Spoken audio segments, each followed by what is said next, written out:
बाजार के आखिरी घंटे का हर एक्शन, सटीक विश्लेषण, मुनाफे वाले आइडियाज। कीजिए कल की तैयारी आज हमारे साथ। देखिए CNBC आवाज मोतीलाल ओसवाल स्टूडियो से लाइव।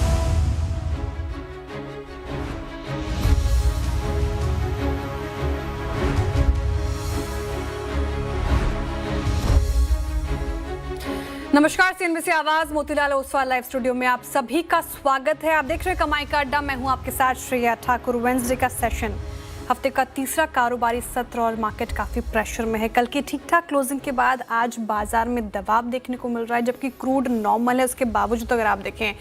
लेकिन एक चीज जो ठीक थी मार्केट में सुबह तक, दैट इज ब्रेथ, उसने भी बढ़त गवाई। मिड कैप और स्मॉल कैप ने भी इंट्राडे में बढ़त गवाई, तो स्थिति थोड़ी अभी गंभीर नजर आ रही है। और ऐसे में करना क्या है मार्केट पे, सब पे करेंगे चर्चा। लेकिन शुरुआत हेडलाइन से। वेस्ट एशिया में युद्ध के और लंबा खिंचने की आशंका से बाजार में बिकवाली। निफ्टी करीब 300 पॉइंट फिसलकर 24,000 के नीचे आया। दिग्गज प्राइवेट बैंक आज बना रहे हैं दबाव। बैंक निफ्टी 900 पॉइंट से ज्यादा फिसला। डर का इंडेक्स इंडिया विक्स 10% से ज्यादा उछला।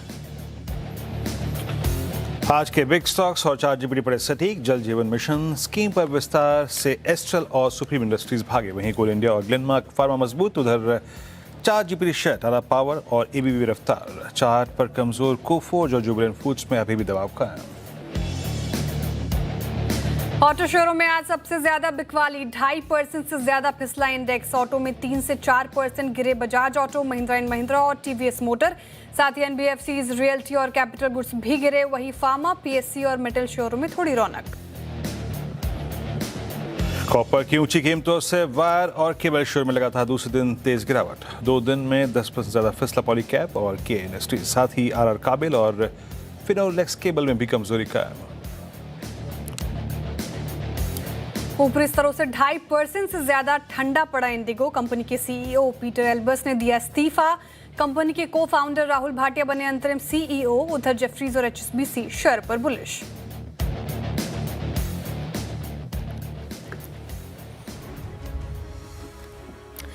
नमस्कार, आप देख रहे हैं कमाई का अड्डा। मैं और वीरेंद्र जी रहेंगे आपके साथ। Virendra ji, good afternoon. और मार्केट की स्थिति थोड़ी अब चिंताजनक, क्योंकि 24,000 का भी स्तर हमने तोड़ा इंट्राडे में।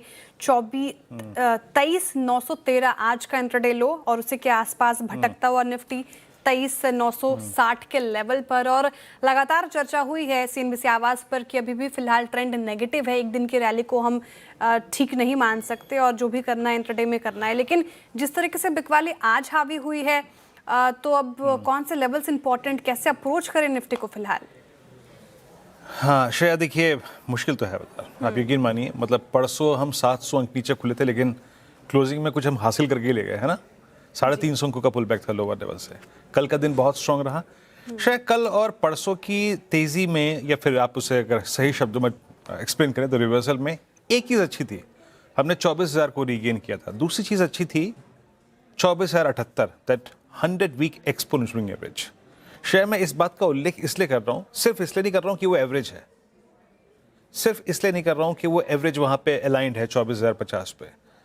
2026, 25, 24, 23, 22, 21, 20, सन 2020 से लेकर 26 के बीच में कभी भी हम वीकली पर उस एवरेज के 100 वेमा के नीचे सेटल नहीं बच रहा। तो उसको बार बार तोड़ना and spending too much time at that average, too much time below that average, ये हमारे लॉन्गर टर्म स्ट्रक्चर के लिए शायद अच्छी बात नहीं है।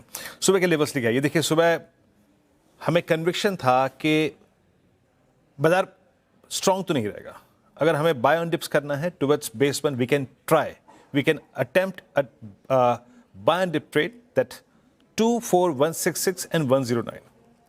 बट मैंने अपनी क्लियर कमेंट्री में लिखा था श्रेया कि अगर ये टूटता है, इसका मतलब ये है कि जो दिन में हमने दमखम जुटाया है वो बिल्कुल खत्म हो रहा है, उसका कोई इंपॉर्टेंस नहीं है अब। और the moment you will slip below 24044, वो अगेन 23,800, 23,700 की ट्रैजेक्टरी, जो कि मंडे का लो है श्रेया, वो ड्यू हो जाएगा। तो मेरे को लग रहा है श्रेया फर्दर पेन है। अगर आपने शॉर्ट किया था 24,044 के टूटने के बाद, वेरी गुड। नहीं किया तो आप एक दर्शक मात्र हैं इस वक्त। बट एक बार ऑप्शन स्टैट्स लेके आइए प्लीज जरा।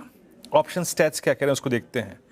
क्लियरली जो वीकली कॉन्ट्रैक्ट कल से कमेंस्ड हुआ था, मतलब मतलब आज से कमेंस हुआ था, जिसमें कल के स्टैट्स कह रहे थे कि 24,000 पे पुट राइटर हैं, अब वो कॉल राइटर्स में तब्दील हो रहे हैं। Look at outstanding why at 24,000। Clearly आके इन तीनों कॉल राइटर्स ने श्रेया कमजोरी एक बार फिर से दिखाई कि वीकनेस अब क्रिपिन हो रही है। शायद सिंपल व्यू यही है इस प्राइस पे।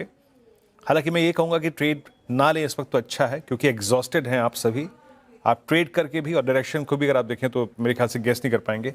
बट अब ये सिंपली रिफ्लेक्ट हो रहा है चार्ट्स को देख के, लेवल्स को देख के, मार्केट ब्रेथ को देख के, कि बिलो 24,100 जो सुबह तक का कन्विक्शन लेवल था, अगर आप उसके नीचे रहेंगे तो वीकनेस परसिस्ट करेगी और ऐसे में 23,800 शेयर लग रहा है कि खुला हुआ है।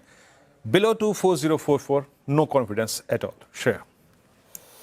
बिल्कुल, तो और वीकनेस फिलहाल देखने को मिल सकती है। 23,700 तक का लेवल दिखा सकता है निफ्टी। फिलहाल तो यही राय है, स्ट्रैटेजी और अप्रोच आपको निफ्टी में अपनानी है। लेकिन बैंक निफ्टी जिस कदर टूटा, इनफैक्ट पूरे मार्केट को खराब करने में कहीं ना कहीं बड़ा हाथ बैंक निफ्टी का ही है। दिग्गज प्राइवेट बैंक जैसे टूटे, वीरेंद्र जी, HDFC, ICICI जो नाम आप गिना रहे थे सुबह, और अब देखिए 900 अंकों से ज्यादा की भारी बिकवाली बैंक निफ्टी में। क्या किया जाए? शायद जब अभी स्क्रीन पर सुबह आपको याद है जब मैंने एक बार टटोला ना अपने लूजर्स के लिस्ट को, तो एक बार के लिए मुझे लग रहा था कि आज लग रहा है कि तहजीब से सेलिंग आएगी। उसी वक्त लग रहा था फ्रेंकली स्पीकिंग। पहले Axis bank, then ICICI bank, then HDFC bank, फिर कोटक महिंद्रा बैंक, फिर कोटक महिंद्रा बैंक टॉप पे आ गया। Extra ordinary selling. मेरे को लगता है श्रेया आज FIs ने भरपूर टारगेट किया है प्राइवेट बैंक को, भरपूर दिल खोल के। कोटक 1.5%, एक करके सारे स्टॉक्स रखिएगा। इवन अगर आप बैंक निफ्टी के लूजर्स को रखते हैं, I mean, आज गजब कोलैप्स था इन स्टॉक्स में। Look at HDFC bank 832। शायद यहाँ पे कॉन्फिडेंस था 56,500। ले आइए इंडेक्स दोबारा एक बार से 56,500। देखिए हम 200 डे तक तो गए ही नहीं, है ना। 200 डे था 57,500। कल की तेजी और परसों की के रिवर्सल में एक बात ये थी कि आपने 56,500 के ऊपर सस्टेन कर रहे थे आप तो आज तो उसके नीचे डिसाइसिवली आ गए। अब आप मुझसे पूछेंगे 56,500 क्या है, जाइए और अपने चार्ट्स को वीकली पे कन्वर्ट करिए। 56,500 इज 50 वीक एक्सपोनेंशियल एवरेज, जिसके कल रीगेन होने पे हमने लॉन्ग ट्रेड की कामना की थी श्रेया। कंप्लीटली आपने डिसाइसिवली उसको सरेंडर कर दिया है। अब अगर आप मुझसे पूछें श्रेया, जब तक आप 56,500 के नीचे हैं, कोई स्ट्रेंथ शब्द का इस्तेमाल मैं करूंगा ही नहीं।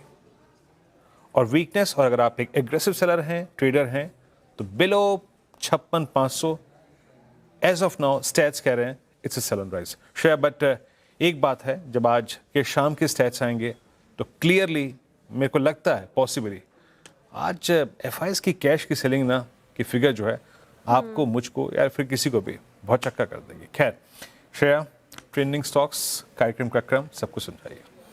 बिल्कुल, जिस तरीके से टूट रहे हैं बैंक, स्पेशली 2 स्टॉक्स, तो लग रहा है FIs के आंकड़े शॉक वाले हो सकते हैं। देखेंगे जब आंकड़े आएंगे।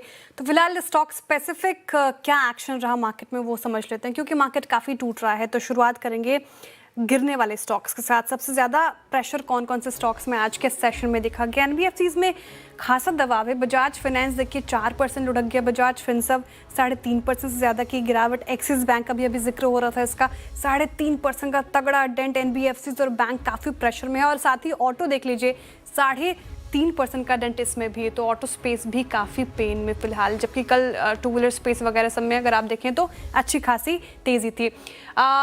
वायदा बाजार से देखें तो कोलगेट, ये शुरुआत में हमने बताया था कि FMCG पैक काफ़ी कमज़ोर नज़र आ रहा है। 6% से ज़्यादा करेक्ट हो गया आज के सेशन में। KEI इंडस्ट्रीज टूट गया 4.5% के करीब। अगेन आप देखें ऑटो स्पेस, TVS मोटर 4% लुढ़का हुआ नजर आएगा। और मुथूट फाइनेंस में भी आज मुनाफा वसूली हावी होती हुई 3.5% से ज़्यादा। लेकिन इस खराब मूड माहौल में भी कौन से स्टॉक्स चले हैं? जियो फाइनेंशियल अपने सेक्टर में उल्टा चल रहा है आज 1.5% की तेज़ी के साथ। इनफैक्ट मोतीलाल ओसवाल की एक पॉजिटिव रिपोर्ट भी आई है, 36% का रैली दिखते हैं ये। इसके बाद ये चढ़ गया आज के सेशन में। IT स्टॉक्स में, चुनिंदा स्टॉक्स में अगर आप देखें तो थोड़ी बहुत खरीदारी। विप्रो लगभग 1% चढ़ता हुआ दिखेगा। साथ ही पावर पैक काफ़ी अच्छा परफॉर्म कर रहे हैं। कोल इंडिया पिछले कुछ सत्रों से अच्छा परफॉर्म करता हुआ, तो 1.5% की यहाँ पर तेज़ी, क्योंकि कोल ग्लोबल प्राइसेस देखें कोल के तो वहाँ पर मजबूती है। एनटीपीसी भी देखें 1% से ज़्यादा चढ़ गया। वायदा बाजार में देखें तो ब्लू स्टार पूरा पैक, गर्मी बहुत बढ़ेगी उस खबर के बीच पूरा पैक चमकता हुआ ब्लू स्टार 3.5%। प्रीमियम एनर्जीज देखिए 4% ज़्यादा। सुप्रीम इंडस्ट्रीज जल जीवन मिशन के बाद ये पूरा पैक चमका है तो 2.5% की तेजी यहाँ पर भी है। नैल्को मेटल में थोड़ी स्ट्रेंथ है तो 3.5% के करीब करीब आज ये स्टॉक चढ़ता हुआ नजर आएगा। ये बात हो गई ट्रेंडिंग स्टॉक्स की। स्टॉक स्पेसिफिक चर्चा कर ली हमने, अब आपको समझाती हूँ कि कमाई का अड्डा में होगा क्या। शो फ्लो समझते हैं। तो फंडामेंटल राय देने के लिए हमारे साथ हैं जियोजीत इन्वेस्टमेंट्स के गौरांग शाह जी। टेक्निकल कॉल्स लेंगे हम प्रकाश गाबा, मानस जायसवाल, विकास सालुंखे, राजेश सातपुते, आशीष कयाल और चंदन तापड़िया, जिसे 2:15 पर कॉपर मुछाल ने कंपनियों के पसीने छुड़ा दिए हैं। इस पर पूरी डिटेल बताने के लिए कंचन नौटियाल जुड़ेंगी। 2:20 पर नूपुर बताएंगे आपको कि कैबिनेट से जल जीवन मिशन को मिले बड़े बूस्ट का फायदा किन किन कंपनियों को होगा। 2:30 पर सुदर्शन बताएंगे आपको कि महाराष्ट्र सरकार की ईवी पॉलिसी से बजाज ऑटो नाखुश क्यों है।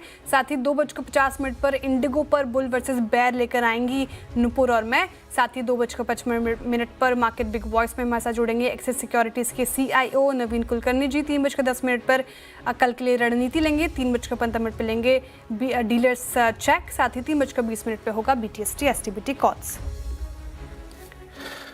चलिए अब एक काम करते हैं, श्रेया ने पूरा का पूरा क्रम रख दिया स्क्रीन पे, ट्रेड्स पिक करना शुरू करते हैं।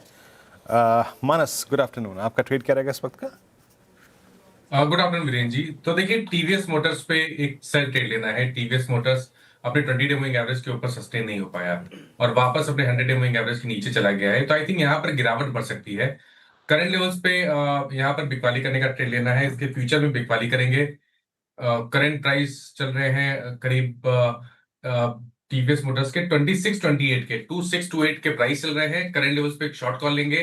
3690 के ऊपर आपको स्टॉप लॉस लगा के बिकवाली करने का ट्रेड लेना है और 3500 रुपए तक के टारगेट्स देखने को मिल सकते हैं। अगर ऑप्शन में ट्रेड लेना चाहें तो आई थिंक अब आप टीवीएस मोटर्स का 3600 वाला पुट ऑप्शन भी ले सकते हैं। 3600 वाला पुट ऑप्शन चल रहा है करीब मैं आपको बता ओके 101 रुपए पे ट्रेड हो रहा है। वहां पर 64 के स्टॉप लॉस से खरीदारी करने का ट्रेड लेना है और टारगेट सेट करने हैं 175 के। Okay, TVS motor auto pack 2.25% टूटा है आज के सत्र में, तो टीवीएस मोटर पर बिकवाली की राय मानस जी की तरफ से आ गई। गाबा सर, गुड आफ्टरनून, क्या पिक कर रहे हैं? Good afternoon to you. मेरा ध्यान है टीसीएस, लगता है टीसीएस तो गए 2475 पर ट्रेड कर रहा है। 10 रुपए का स्टॉप लगाएंगे 2485 का, ज्यादा नहीं। डाउनसाइड 2450 पॉसिबल है क्योंकि यहाँ पर स्ट्रक्चरली वीकनेस है, इसको कोई संभालना डिफिकल्ट है थोड़ा टीसीएस। ओके, पहले आया टीवीएस मानस जी का, फिर आया टीसीएस। मतलब राजेश सतपुते जी, आपने भी टी से कुछ लिया या फिर कुछ और है? नहीं, टी से कुछ नहीं। वीरेंद्र जी देखिए, मेरा भी सेल कॉल ही रहेगा। वो रहेगा पीएनबी हाउसिंग फाइनेंस। अब पीएनबी हाउसिंग फाइनेंस का स्ट्रक्चर देखे, अगर आप प्योर स्विंग ट्रेडिंग के हिसाब से देखें तो ये 790 800 ये क्लस्टर है, इसका रेजिस्टेंस जोन है और बस इसी जोन को टच करने के बाद ये रिवर्सल दे रहा है। तो यहाँ पे सेल करना है, स्टॉप लॉस रहेगा करीबन हमारा 798 का, और सेल करे पीएनबी हाउसिंग फाइनेंस। इसका जो टारगेट बनता है वीरेंद्र जी, वो करीबन 760, ये इसका पहला टारगेट वन होगा। अगर वो टूटता है तो फिर 745 तक का करेक्शन इसमें आ सकता है। Okay, PNB housing finance in fact ये अच्छा कर रहा था सुबह, लेकिन इंट्राडे में बढ़त गवाई इसने, तो यहाँ पर बिकवाली की राय। आशीष कयाल जी, गुड आफ्टरनून, आप क्या पिक कर रहे हैं? गुड आफ्टरनून श्रेया और सभी दर्शकों को भी। देखिए, यहाँ पर जो मेरा ट्रेड होगा वो नेशनल एल्यूमिनियम कंपनी पे होगा। काफी स्ट्रॉन्ग ट्रेड है और हम कमोडिटीज में एल्यूमिनियम में चलते हुए देख ही रहे हैं कि कैसे अपसाइड दबाव बना हुआ है, अपसाइड प्रेशर बना हुआ है। तो नेशनल एल्यूमिनियम पे बाय की राय होगी। ऊपर में जो टारगेट है इस स्टॉक में 425 का देख सकते हैं, स्टॉप लॉस 390 का लगाना होगा। ओके, नालको 401 पे आपका बाय कॉल। एक बार जरा नालको रखिएगा स्क्रीन पे, एक बार देखते हैं क्या कर रहा है नालको। एक सेकेंड। 401 पे ट्रेड करता हुआ, और यस, क्या गजब की स्ट्रेंथ है। 1 2 3 4, इट्स 5th सेशन में पिछले 4 दिन के स्विंग हाइस को अगर आप देखें क्रॉस करता हुआ। Aggressive pattern, bullish flag. Vikas, good afternoon, आपका ट्रेड इस वक्त का? Good afternoon Virendra ji. देखो, ओवरऑल ऑटो पैक में मुझे वीकनेस यहाँ पे बढ़ती हुई देखने मिल रही है। मेरा सेल कॉल रहेगा बजाज ऑटो, जहाँ पे एक प्रेशर आज के दिन में देखने मिल रहा है। बट मुझे लगता है यहाँ से एक प्रेशर बिल्ड होते हुए देखने मिल सकता है। नीचे में 8800 के आसपास के टारगेट मुझे लगता है यहाँ से आते हुए देखने मिलेंगे। ऊपर में जो स्टॉप लॉस यहाँ पे देखना है वो 9530 के आसपास का यहाँ पे स्टॉप लॉस रिकमेंड कर रहा हूँ। जो आज के पूरे दिन में हमने देखा है कि 9500 के ऊपर वो सस्टेन नहीं कर पाता है, तो 9530 का स्टॉप लॉस लगा के बजाज ऑटो को यहाँ पे सेल करके जाना है। नीचे में 8700 के आसपास का एक डाउनफॉल यहाँ पे देखने मिलेगा। और लास्ट 1 ईयर का जो अपवर्ड ट्रेंड लाइन है उसका यहाँ पे एक ब्रेकडाउन देखने मिल रहा है। तो मुझे लगता है एक प्रेशर ज्यादा यहाँ पे बिल्ड होते हुए देखने मिल सकता है बजाज ऑटो पे। तो ओवरऑल यहाँ पे वीकनेस ज्यादा होती हुई देखने मिलेगी। वीकनेस बढ़ सकती है बजाज ऑटो में, तो यहाँ पे बिकवाली की राय विकास जी की तरफ से आता हुआ शो में आगे समझेंगे भी कि बजाज ऑटो में ऐसा क्या हो गया जो इतनी भयंकर बिकवाली आ रही है। फिलहाल टेक्निकल कॉल्स पूरे हो गए हैं कि करके रिकैप फटाफट से टारगेट और स्टॉप लॉस लिख लें आप। मानस जी से हमने शुरुआत की, इन्होंने टीवीएस मोटर चुना है। बिकवाली की राय आप देखें तो 3500 के नीचे के टारगेट प्राइस आए हैं। 3691 का लगाना है आपको स्टॉप लॉस, साथ ही 3600 का पुट भी ले सकते हैं और 64 का लगा सकते हैं स्टॉप लॉस। 175 का टारगेट है, खरीदना है आपको पुट। गाबर सर कह रहे हैं कि टीसीएस पिछले कुछ सत्रों से ट्रैक कर रहे थे गाबर सर टीसीएस को, आज कह रहे हैं कि अब बिकवाली करके ही पैसे बनेंगे यहाँ पे। तो 2450 के टारगेट एक्सपेक्टेड है, 2485 का लगाना है आपको स्टॉप लॉस। राजेश सातपुते जी कह रहे हैं कि पीएनबी हाउसिंग फाइनेंस ये इसने बढ़त गवाई है इंट्राडे में, तो वीक नजर आ रहा है। 745 760 के नीचे के टारगेट एक्सपेक्टेड हैं। 798 का लगाना है आपको स्टॉप लॉस। आशीष कयाल जी मेटल स्पेस से जा रहे हैं। नैल्को काफ़ी स्ट्रॉन्ग नज़र आ रहा है मेटल्स में इनफैक्ट, तो 425 का टारगेट है। 390 का स्टॉप लॉस मेंटेन कीजिए ज़रूर से। और विकास जी ने बजाज ऑटो चुना है बिकवाली के लिए, और यहाँ पर प्रेशर काफ़ी बनता हुआ और नीचे के स्तर खुल सकते हैं। तो 8800 का नीचे का टारगेट है। 9530 का आपको लगाना है स्टॉप लॉस। लेकिन इस गिरते मार्केट में आपका इन्वेस्टमेंट आइडिया क्या हो, ये टफ क्वेश्चन हम गौरांग जी के लिए रखते हैं। गौरांग जी गुड आफ्टरनून, स्वागत है आपका कार्यक्रम में। बताइए सर, कौन सा स्टॉक लगता है आपको कि लंबी अवधि के नजरिए से पैसे बना कर देगा? बहुत बहुत धन्यवाद श्रेया जी, मंच पर आमंत्रित करने के लिए। सीएनबीसी आवाज के दर्शकों को और आप सभी को सादर प्रणाम और शुभ दिन हमारे तरफ से। एक छोटा डिस्क्लोजर पहले दे देते हैं कि जो भी निवेश लायक रणनीति आज दोपहर इस कार्यक्रम में रखेंगे, ये बुनियादी तर्क के आधार पर लंबी अवधि के लिए हमारी फंडामेंटल रिसर्च टीम की तरफ से, इसमें हमारी कंपनी जियोजित अथवा मेरा किसी भी प्रकार का व्यक्तिगत निवेश नहीं है, ना ही किसी प्रकार का वित्तीय लाभ मिलता है, ना ही किसी प्रकार का कॉन्फ्लिक्ट ऑफ इंटरेस्ट। लेकिन इसी स्तर पर राय हम हमारे क्लाइंट्स को देते हैं, संभव है कि उनका निवेश हो। तो कार्यक्रम की शुरुआत में मेरे ख्याल से आपने और वीरेंद्र जी ने वित्तीय क्षेत्र में दबाव है, बैंकों के साथ साथ नॉन बैंकिंग फाइनेंस कंपनीज भी धराशायी हो रही, लेकिन इसी श्रेणी में से एक कड़ी जो मजबूत खड़ी है वो है जियो फाइनेंशियल्स। 240 के आसपास मौजूदा स्तर है, और इसका चयन मैंने इसलिए भी किया है कि क्योंकि यहाँ से नीचे के तरफ के दायरे काफी सीमित लगते हैं।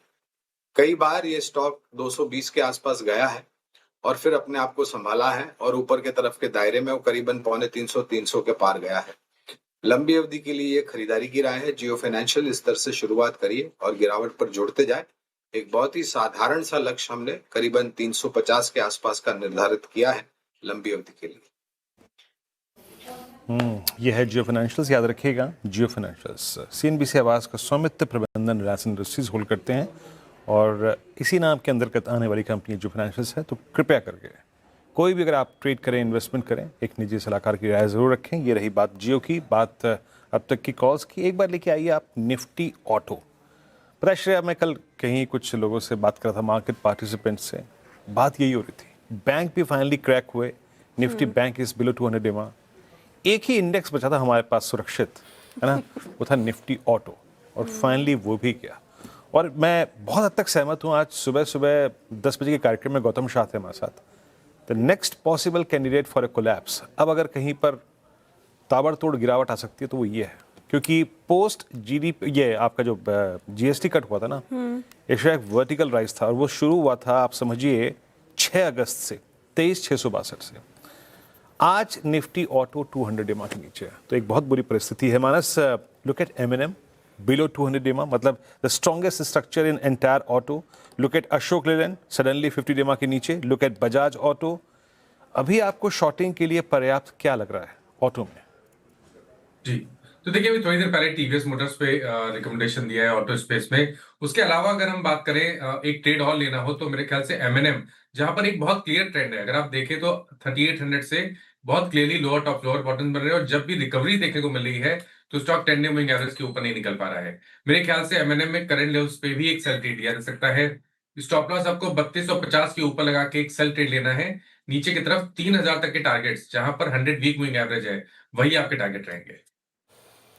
महिंद्रा एंड महिंद्रा फिलहाल काफ़ी प्रेशर में और कंट्रीब्यूटर है आज गिरावट में, डेज लो पर कर रहा है कारोबार, तो यहाँ पर भी आप बिकवाली कर सकते हैं। बिकवाली की राय महिंद्रा एंड महिंद्रा में, लेकिन गिरावट सिर्फ ऑटो स्पेस में नहीं है। अब आप देखिए वायर और केबल शेयरों में भी आज गिरावट है। इनफैक्ट दूसरा दिन है ये गिरावट का, और दरअसल कॉपर में उछाल ने कंपनियों के पसीने छुड़ा दिए हैं। पूरी डिटेल समझ लेते हैं कंचन से। कंचन, पूरा केबल एंड वायर स्पेस भयंकर बिकवाली की चपेट में, कारण क्या है, तो डिटेल में समझाएं। जी, अगर वायर एंड केबल की बात करें तो वैसे तो ये हमेशा करंट ही पास करते हैं, लेकिन इस टाइम पे फ्यूज जो है वो उड़ता हुआ दिखाई दिया है। कॉपर इसके पीछे का सबसे बड़ा रीजन है। अगर पिछले 2 दिन की बात करी जाए तो जो शेयर्स हैं 10% तक की जो हमें गिरावट है वो यहाँ पे देखने को मिल गई है। पॉलीकैप करीबन 10 से 12% पिछले 2 दिन में गिर गया है। किया इंडस्ट्री, आरा काबेल और साथ में फिनोलेक्स केबल्स में भी भारी गिरावट जो है वो देखने को मिली है। जैसे कि आपने मेंशन किया कि जो कॉपर का कॉस्ट है वो हमें 2% तक उछलता हुआ दिखाई दिया है। पिछले 1 साल की बात करी जाए तो 15% का उछाल हमें यहां पे भी देखने को मिला है। वहीं अगर बात करें जनवरी की, तो जनवरी में हमने देखा था कि जो कॉपर है उसने अपना नया रिकॉर्ड हाई बनाया था, यानी कि पिछले साल के लो से इस साल के रिकॉर्ड हाई तक इसको कंपेयर करा जाए तो 20 से 25% का जो उछाल है कॉपर की कीमतों में आता हुआ दिखाई दिया है। देखिए, जो केबल कंपनीज हैं उनके जो रॉ मटेरियल है उसका सबसे बेसिक रॉ मटेरियल होता है कॉपर। उसमें हमें करीब करीब उसकी जो हिस्सेदारी है वो 50 से 60% की है। रेवेन्यू कंट्रीब्यूशन की बात करी जाए तो 65 से लेके 70% का रेवेन्यू कंट्रीब्यूशन हमें यहीं से आता हुआ दिखाई देता है।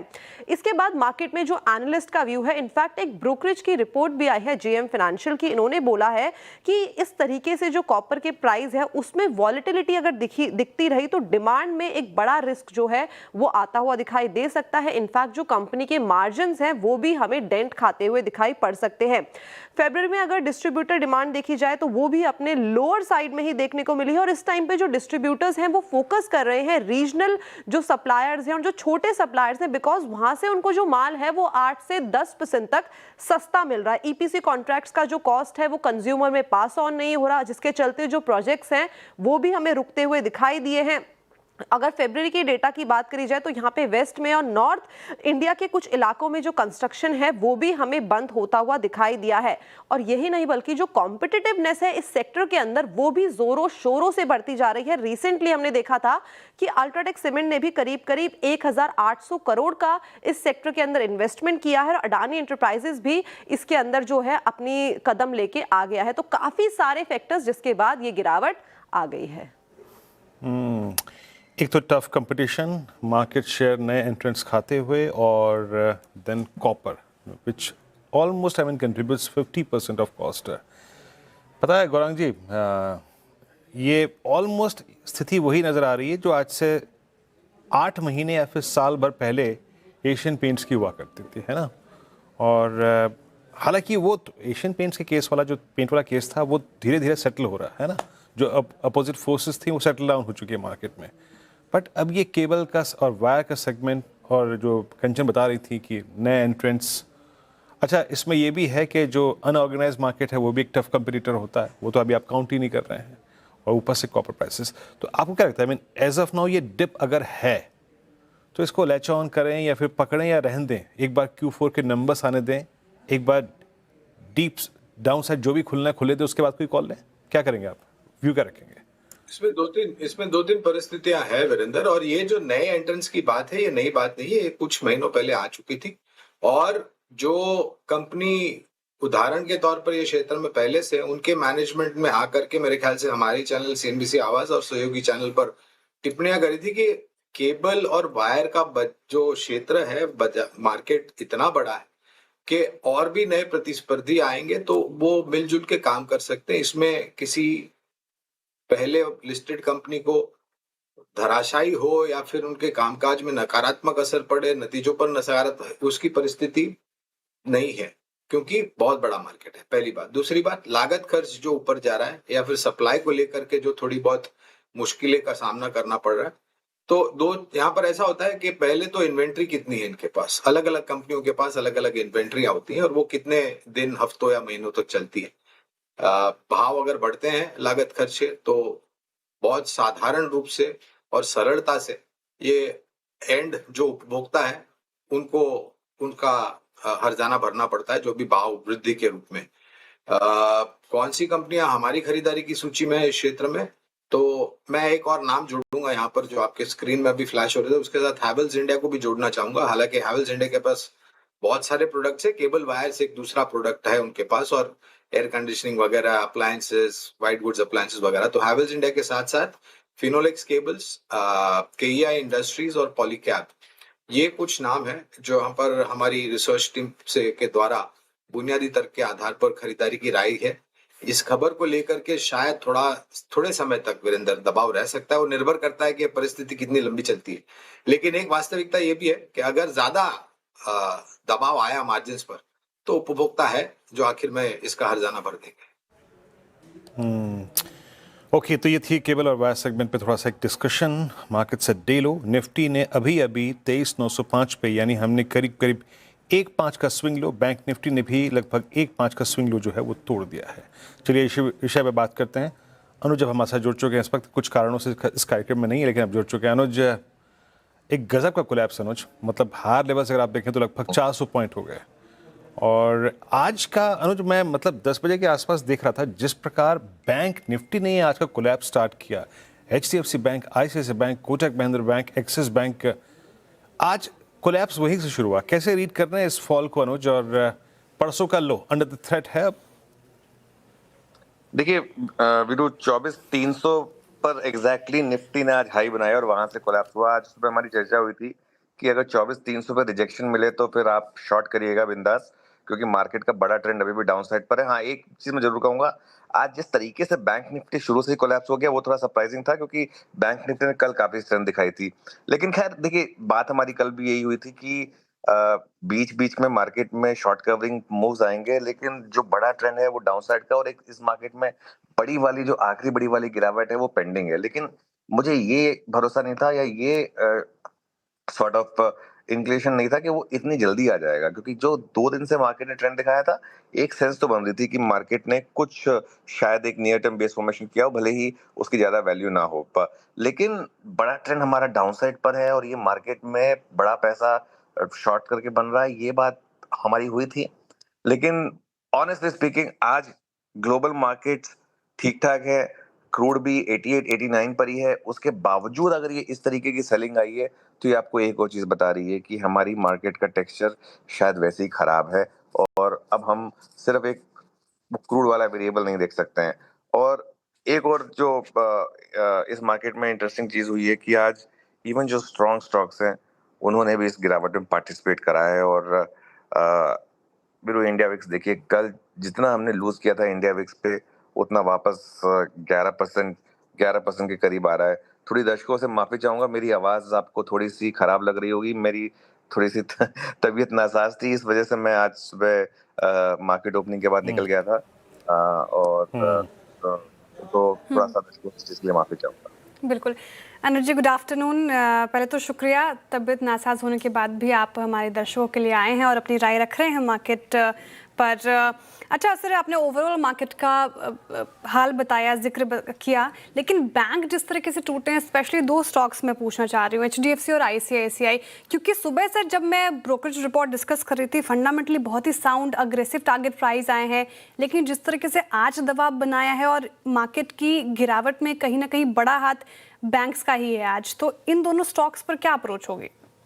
देखिए श्रेया, ये दोनों स्टॉक्स में ब्रोकरेजेस जो मर्जी कहें, स्क्रीन आपको कुछ और ही बता रही है। और इनफैक्ट अगर इस मार्केट में शॉर्ट सबसे पहले ओपन होता है तो इन्हीं दोनों स्टॉक्स में होता है, और ये एक सबसे इजी नो ब्रेनर ट्रेड रही है, क्योंकि FIs की सेलिंग जो है वो सबसे पहले इन्हीं 2 स्टॉक्स में आती है। तो और देखिए, दिक्कत क्या होती है, ब्रोकरेज के लिए बहुत मुश्किल होता है इन स्टॉक्स पर नेगेटिव होना, क्योंकि वो अपनी पूरी जिंदगी इन स्टॉक्स पर पॉजिटिव रहे हैं, तो कैसे नेगेटिव हो जाए एकदम से, जबकि स्क्रीन चीख चीख कर बता रही है। ICICI बैंक के केस में तो नंबर्स खराब आए थे, उस दिन से स्टॉक ने मुड़ के नहीं देखा है, लगातार नेगेटिव ही रहा है और एचडीएफसी बैंक का भी अमूमन वही हाल रहा है और ये दोनों स्टॉक्स अब एक साइन दिखा रहे हैं कि दोनों 52 वीक लो की तरफ जा रहे हैं। तो मुझे दिक्कत इन दो स्टॉक्स की नहीं है ऑनेस्टली, क्योंकि इन दो स्टॉक्स में तो आप मान के चलें कि ये दो स्टॉक्स तो ऐसे जैसे टीम में एक कोई बहुत स्टार बैट्समैन हो लेकिन एकदम आउट ऑफ फॉर्म हो, उनको अगर आप बार बार टीम में लेंगे तो वो यही हाल होगा।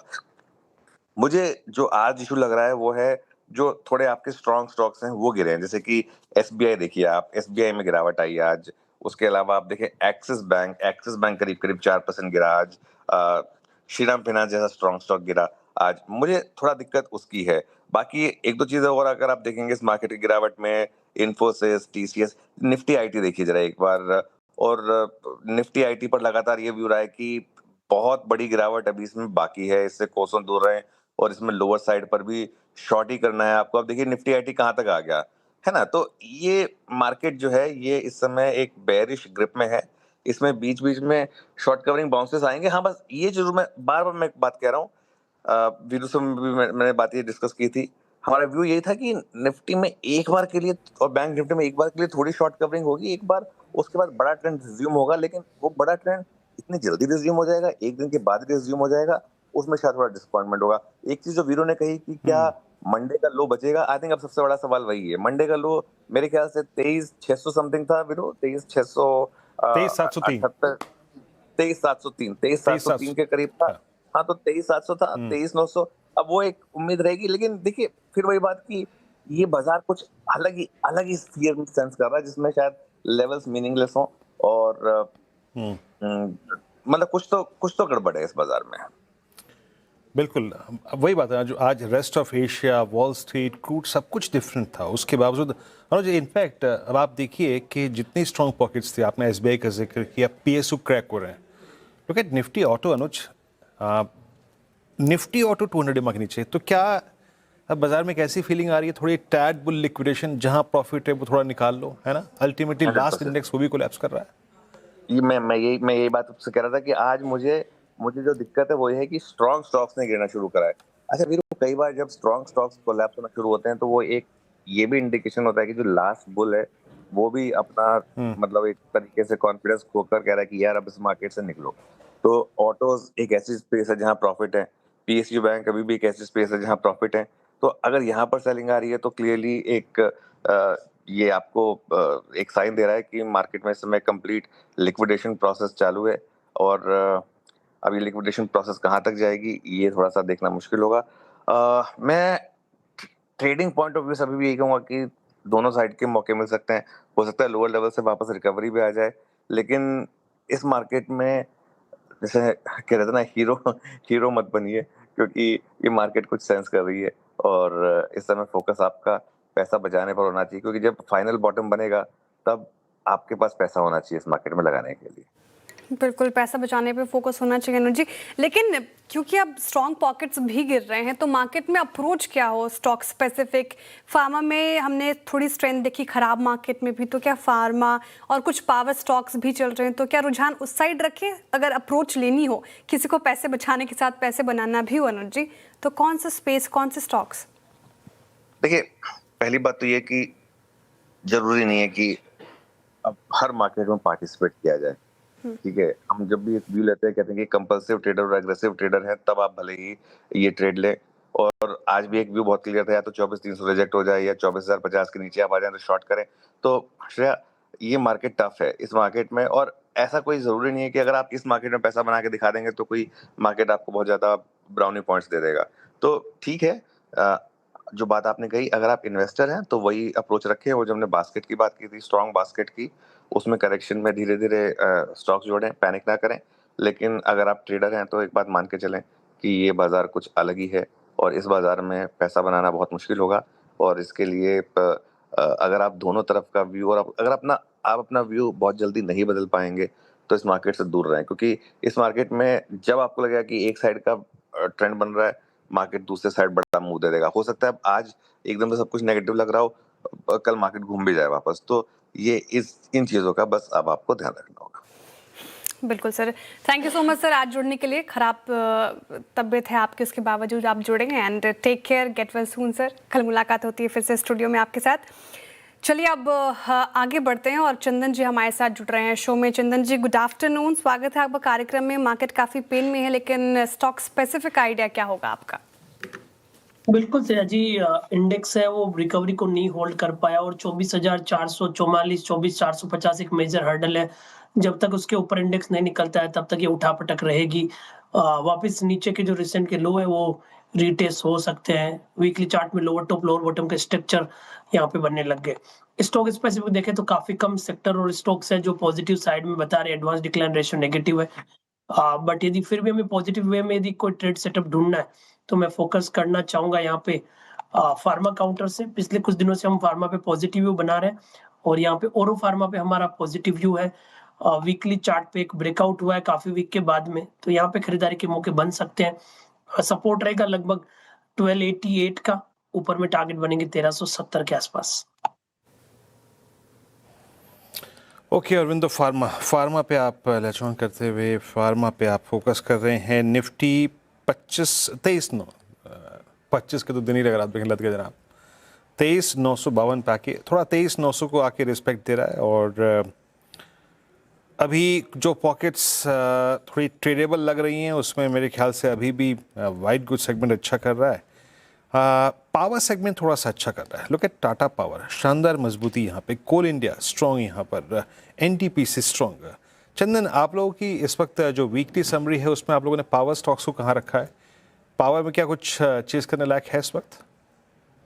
बिल्कुल, देखिए वीरू, पावर सेक्टर पे हमारा पॉजिटिव व्यू है। हालांकि बाजार का दृष्टिकोण थोड़ा सा डगमगा है, इसके लिए अग्रेसिव व्यू नहीं है, बट फिर भी हमारा ऐसा मानना है कि यूजुअली इन महीनों में पावर काउंटर में मोमेंट रहा है और कहीं ना कहीं देखिए पूरा हीट वेव पे फोकस यदि हम रखते हैं तो पावर और एसी से रिलेटेड काउंटर पे पॉजिटिव व्यू रहेगा। सो मैं एनटीपीसी, पावर ग्रिड और टाटा पावर जैसे काउंटर की बात करता हूँ पावर में, जहाँ पे एक पॉजिटिव बायस है। एनटीपीसी पे फोकस करें तो व्यू पॉजिटिव है। यहाँ पे हायर बेस बन रहे हैं, सपोर्ट 365 के बने, अब हायर बेस लगभग 368 के आसपास बन रहे हैं, तो बाई ऑन डिक्लाइन की रणनीति रहेगी। 368 के सपोर्ट से कहीं ना कहीं एनटीपीसी 400 तक के लेवल छू सकता है। टाटा पावर की यदि बात करते हो तो टाटा पावर में पिछले 6-7 दिनों से रिकवरी हुई है। 355 से लेके 392 तक का मूवमेंट हुआ है। थोड़ा सा कोई डिप आए तो खरीदारी के मौके ढूंढने चाहिए। 378 के सपोर्ट से वापस 400-405 तक के टारगेट यहाँ पे बनेंगे। तो पावर की थीम पे हम पॉजिटिव व्यू रख रहे हैं और अच्छी बात यह है कि मार्जिन ऑफ सेफ्टी भी है। इस बीच एक बहुत महत्वपूर्ण खबर है श्रेया, और आज शाम 5 बजे पेट्रोलियम मंत्री श्री हरदीप पुरी जो हैं वो एक प्रेस कॉन्फ्रेंस करने जा रहे हैं। बहुत सारे अगर आप देखें तो प्रश्न हैं आम जनता के, और इनफैक्ट याद रखिएगा इस वक्त जो युद्ध के हालात हैं, सप्लाई कंसर्न्स हैं, देश में कितना भंडार है इस वक्त, इस सब पूरी स्थिति को अगर आप देखें तो मेरे ख्याल से वो ज़रूर क्लैरिफाई करना चाहेंगे इस प्रेस कॉन्फ्रेंस के ज़रिए। कल आपको याद होगा प्रधानमंत्री के सख्त आदेश थे कि कमी किसी चीज़ की ना हो और ना किसी प्रकार का अगर आप देखें रेट हाइक हो, ना प्राइस हाइक हो। तो वो जितने भी श्रेया कंसर्न्स थे ना, अब आपको मालूम ही है जितने भी कॉमर्शियल सिलेंडर्स हैं वो उपलब्ध नहीं है, कॉमर्शियल गैस उपलब्ध नहीं है, नहीं हो पा रही है, काफ़ी सारे रेस्टोरेंट्स शट हैं, लेकिन घरेलू गैस उपलब्ध हो सही तरीके से सरकार पूरा सुनिश्चित कर रही है। तो जो भी थोड़ा बहुत कंसर्न्स था श्रेया, उसको दूर करने के लिए ये बहुत ही महत्वपूर्ण कदम शायद आज 5 बजे ये इसी प्रेस कॉन्फ्रेंस में चीज़ें क्लियर करेंगे पेट्रोलियम मंत्री।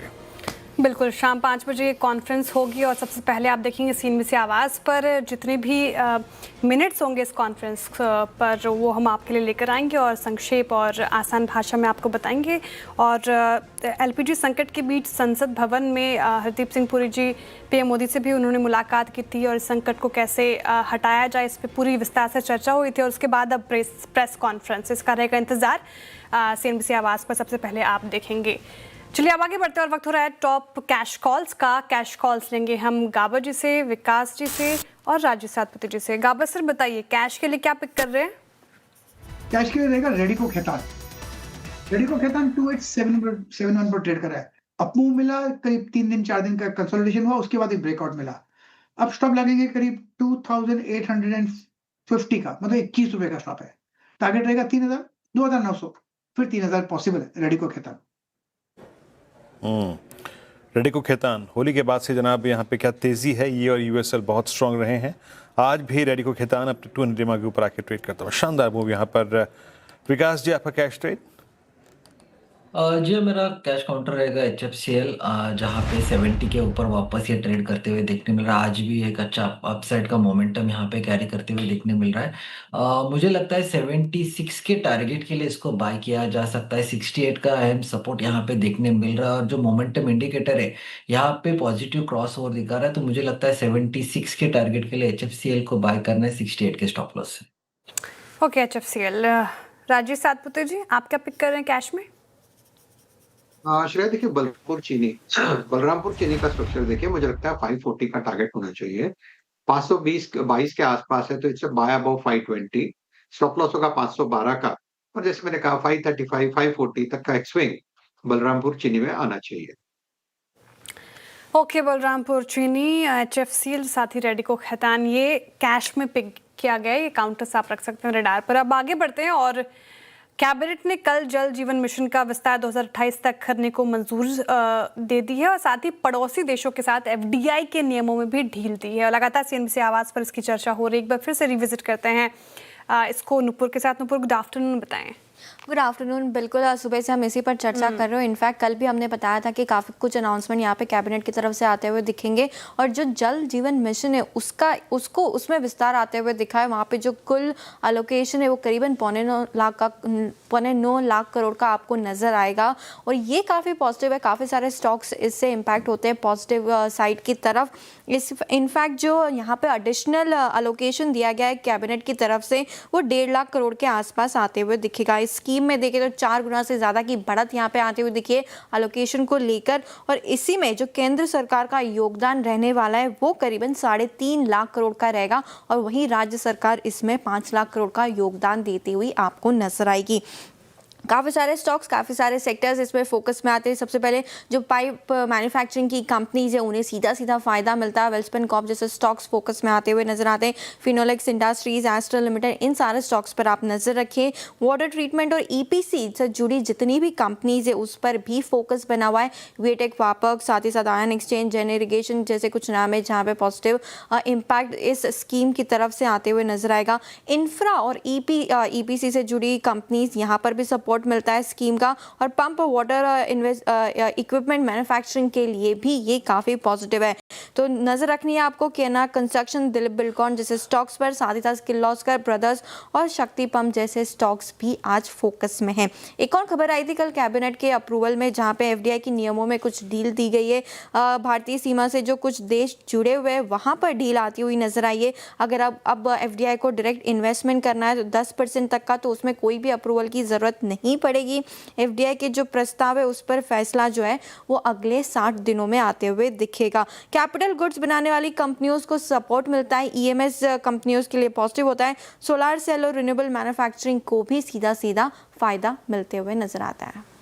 शुक्रिया नुपुर जानकारी के लिए। तो इतने सारे स्टॉक्स हैं जो इस मिशन से बेनिफिट होंगे और लगातार हम चर्चा कर रहे हैं उन स्टॉक्स से। एक बार एस्ट्रल लेकर आते हैं स्क्रीन पर।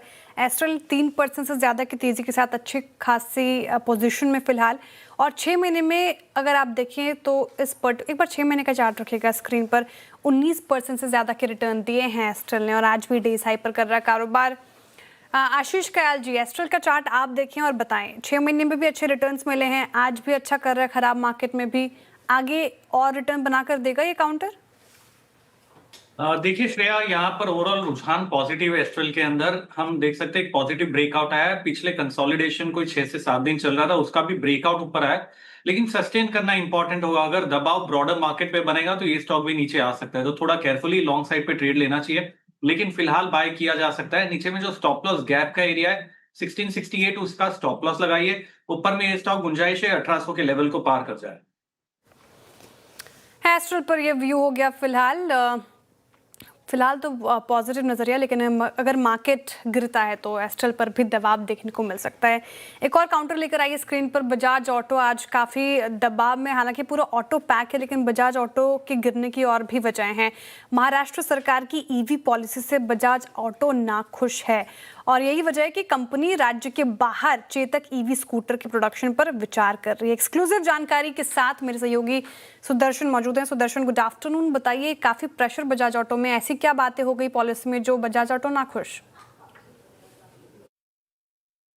बजाज ऑटो के लिए आज दो खबर है।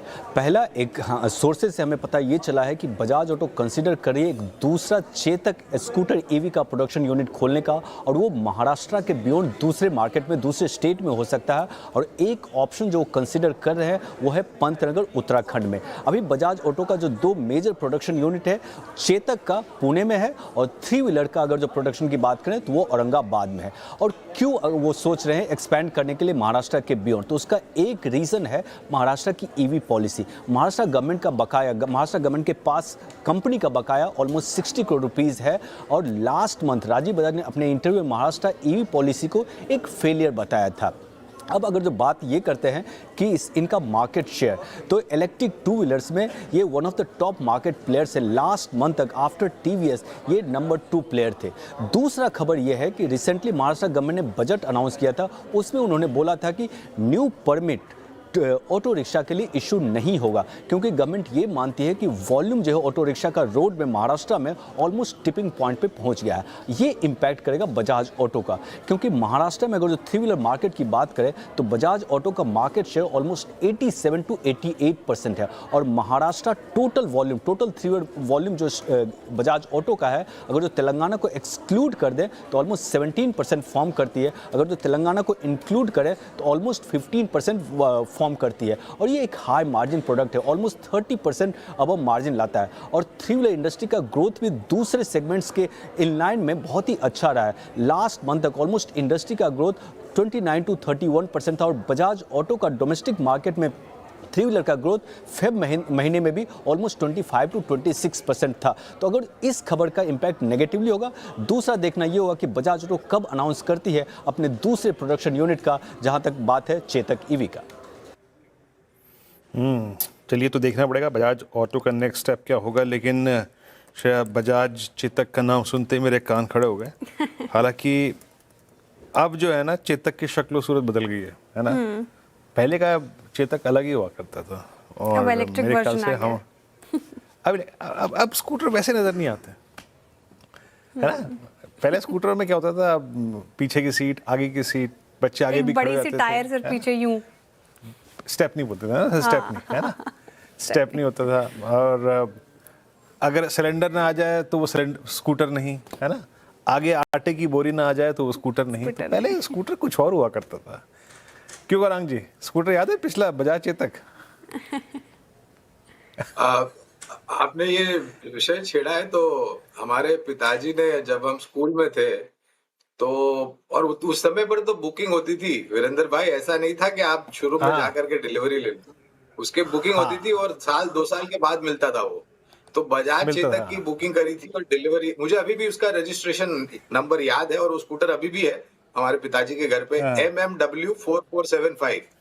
तो उस बजाज चेतक की तो अपनी एक कहानी है। हम तो थे स्कूटर पे, हमारे बड़े भाई साहब और हमारे दोनों के साथ हमारे दूसरे 4 कलीग्स एक चेतक स्कूटर पर। मैं आगे हैंडल पे बैठा हुआ हूँ, मेरा बड़े भाई साहब स्कूटर चला रहे, उनके पीछे, हाँ, उसके पीछे और 2 जन बैठे। तो इस तरीके की हरकत करी थी, और वो आगे का जो उसका हब होता है टूट गया था, क्योंकि इतना वजन था। और उस दिन रात को पिताजी घर पर आकर के इतनी मार मारी है मुझे और मेरे बड़े भाई को कि पूछो मत, और चाबी वगैरह सब ले ली थी। लेकिन हाँ, वो स्कूटर आज भी है और वो हवा से बातें करता था वो स्कूटर। तो चलिए, थोड़ी सी पुरानी याद हो गई। अब एक काम करते हैं, निकलते हैं बजाज ऑटो से। अब ऑप्शन ट्रेड्स पे चलते हैं, धमाकेदार ऑप्शंस एक एक करके आइए। 3 ट्रेड्स पिक करेंगे हम यहाँ पर, और मानस पहला ट्रेड पिक करेंगे, ऑप्शन ट्रेड, और साथ ही साथ चंदन और आशीष। मानस, क्या पिक कर रहे हैं आप? देखिए, एसआरएफ पे मेरा ध्यान है। एसआरएफ पहले से लोअर टॉप फ्लोर बॉटम बना रहा था, पुल बैक देखने को मिला, लेकिन 10 डे मूविंग एवरेज के ऊपर नहीं निकला। मेरा समझना है कि स्टॉक तैयार है पिछले लो को भी ब्रेक करने के लिए। तो एसआरएफ का 2500 वाला पुट ऑप्शन जो 76 रुपीज पे ट्रेड हो रहा है, उसमें खरीदारी करने की राय रहेगी। 59 रुपीज के स्टॉप लॉस से खरीदारी करनी है। 120 रुपए तक के टारगेट्स पॉसिबल है, और डिस्क्लोजर है कि इस पे हमने अपने क्लाइंट्स को भी रिकमेंडेशन दिया हुआ है। SRF का पुट लेना है आपको ऑप्शंस में। आशीष कयाल जी, आप क्या पिक कर रहे हैं? देखिए यहाँ पर सन फार्मा में एक अच्छा रुझान देखा जा रहा है और ऐसे टाइम पे डिफेंसिव स्पेस हमेशा से अच्छा परफॉर्म करते हैं, तो सन फार्मा के ऊपर एक बाय की राय होगी। सन फार्मा में जो ऑप्शन आप सिलेक्ट कर सकते हो वो 1830 वाला कॉल ऑप्शन जो करीबन 31 रुपए के आसपास चल रहा है, वहां पर बाय किया जा सकता है। स्टॉप लॉस नीचे में 21 रुपए का लगाना है और ऊपर में जो टारगेट है वो करीबन 50 रुपए का देखा जा सकता है। ओके, सन फार्मा की 1830 की कॉल। चंदन, आपका ट्रेड क्या रहेगा? बिल्कुल, मैं फोकस करूंगा बजाज फिनसर्व पे वीकनेस के लिए। अब बजाज फिनसर्व में देखें तो वीकली चार्ट में लोअर टॉप लोअर बॉटम देखने को मिल रहे हैं। मल्टीपल मंथ्स के लोज यहाँ पे ब्रेक होते हुए नजर आए हैं, तो 1750 तक काउंटर फिसल सकता है। यहाँ पे 1800 का एट द मनी पुट खरीदारी की सलाह रहेगी, जो भी लगभग 4150 के आसपास चल रहा है, इसको खरीदें। सपोर्ट रहेगा 32 का, अपसाइड टारगेट बनेंगे 55 रुपए के। बिल्कुल, आज काफ़ी पेन में एनबीएफसीज। बजाज फिनसर्व रख दें स्क्रीन पर, बजाज फाइनेंस रख दीजिए, 4.5% का डेंट पड़ा है। श्रीराम फाइनेंस जैसा स्ट्रॉन्ग काउंटर आज 2.5% गिरा हुआ है, लेकिन इसके उलट जियो फाइनेंशियल रखेगा स्क्रीन पर। जियो फाइनेंस का काउंटर डेज हाई पर, और मैं कारण समझने की कोशिश कर रही थी जहाँ पे सारे स्टॉक्स पर डेंट जियो फाइनेंस। एक बार रखिएगा जियो फाइनेंस अभी क्या कर रहा है। शुरुआत तो ठीक ठाक हुई थी उसकी और अभी भी मोमेंटम में है ये, लगभग 1.5% की तेज़ी के साथ। तो इस पे दरअसल मोतीलाल ओसवाल की रिपोर्ट आई थी, 320 रुपये प्रति शेयर का टारगेट प्राइस, यानी कि अच्छा 36% का अपसाइड पोटेंशियल देख रहे हैं वो कह रहे हैं कि बिजनेस मॉडल काफ़ी अच्छा है। इन्होंने तो हाल में अपना एक ऐप भी लॉन्च किया था और technology based diversified financial services platform की तैयारी कर रहे हैं। लेंडिंग, लोन देंगे, payments, asset management, wealth management, insurance, broking और दूसरे डिजिटल सेवाएं भी देंगे ये। और साथ ही प्लस पॉइंट क्या हो जाता है जियो फाइनेंशियल के लिए कि रिलायंस इकोसिस्टम का बड़ा फ़ायदा मिलता है। जियो के अपने अगर आप देखिए कस्टमर्स तो 500 मिलियन यूज से ज़्यादा है इनफैक्ट, तो बड़े ग्राहक बेस का फ़ायदा मिलता है। पारंपरिक एनबीएफसीज के मुकाबले अगर आप देखें तो कस्टमर एक्विजिशन कॉस्ट कम होती है इसकी। कंपनी एआई और डेटा एनालिटिक्स से बेहतर क्रेडिट अंडर राइटिंग कर सकती है। तो ये तमाम चीज़ें काफ़ी अट्रैक्टिव बना रही है जियो फाइनेंशियल को। कौरांग जी ने पिक भी किया लंबी अवधि के नज़रिए से, लेकिन टेक्निकल चार्ट लेना चाहूँगी मैं। चंदन जी, आपने अभी बजाज फिनसर्व चुना, काफ़ी पेन है, लेकिन जियो फाइनेंशियल उसके उलट देखिए अच्छा परफॉर्मेंस दिखाता हुआ, यहाँ पर क्या राय? बिल्कुल, देखिए अभी बजाज फिनसर्व की बात की, वहां तो बिल्कुल वीकनेस है, बट जियो फाइनेंस की बात करें तो रिकवरी है, बट मेजर ट्रेंड में कोई सुधार नहीं है।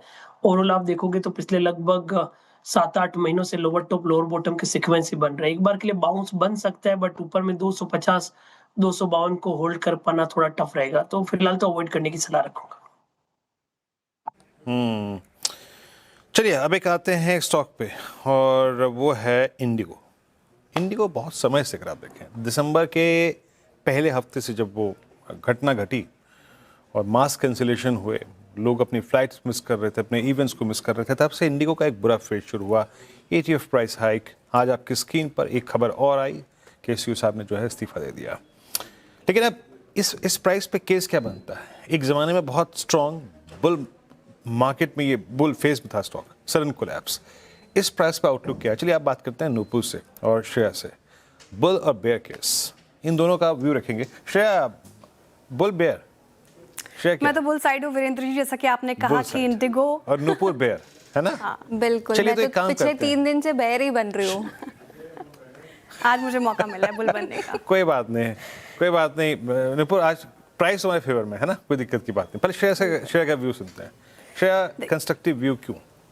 बिल्कुल कंस्ट्रक्टिव व्यू इसलिए क्योंकि आपने भी अपने कमेंट्री में मेंशन किया इंडिगो ने अच्छे खासे रिटर्न्स कमा कर दिए हैं अपने इन्वेस्टर्स को। एक वक्त था जब ये बुल मार्केट में था, देखिए ऊपर उतार चढ़ाव तो संसार का नियम है, तो आज इसका दिन नहीं है ग्लोबल सिचुएशन की वजह से और थोड़ा नॉर्म्स चेंज होने की वजह से। लेकिन अगर आप बात करें तो मार्केट शेयर इंडिगो का काफ़ी स्ट्रॉन्ग है, डोमिनेंट मार्केट शेयर है इसका, 60 से 62% इसका मार्केट शेयर है।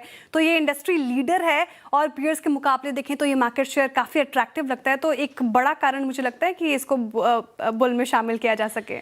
बिल्कुल, मार्केट शेयर इतना ज़्यादा है कि सबका भरोसा होता है कि हम इंडिगो से ही फ्लाई करें, लेकिन दिसंबर में जो क्राइसिस आई थी उसका नतीजा आज आपको स्क्रीन पे नज़र आ रहा है। CEO को भी इस्तीफ़ा देना पड़ा और उस टाइम पे भी बातें हो रही थी कि क्यों ना इस्तीफ़ा जो है वो टॉप लेवल पे ही हो। आज ये बिल्कुल यहाँ पे नज़र आ रहा है और फिर से प्रमोटर को बैक टू एक्शन आना पड़ा। तो कुछ तो संकट है, कुछ तो यहाँ पे कमज़ोरी है स्ट्रैटेजी लेवल पे, जिसकी वजह से हमने इतना बड़ा क्राइसिस देखा दिसंबर में। और शायद पहली बार ऐसा हुआ होगा कि लोगों को जो इम्पोर्टेंट इवेंट अटेंड करने थे वो शायद मिस हो गए।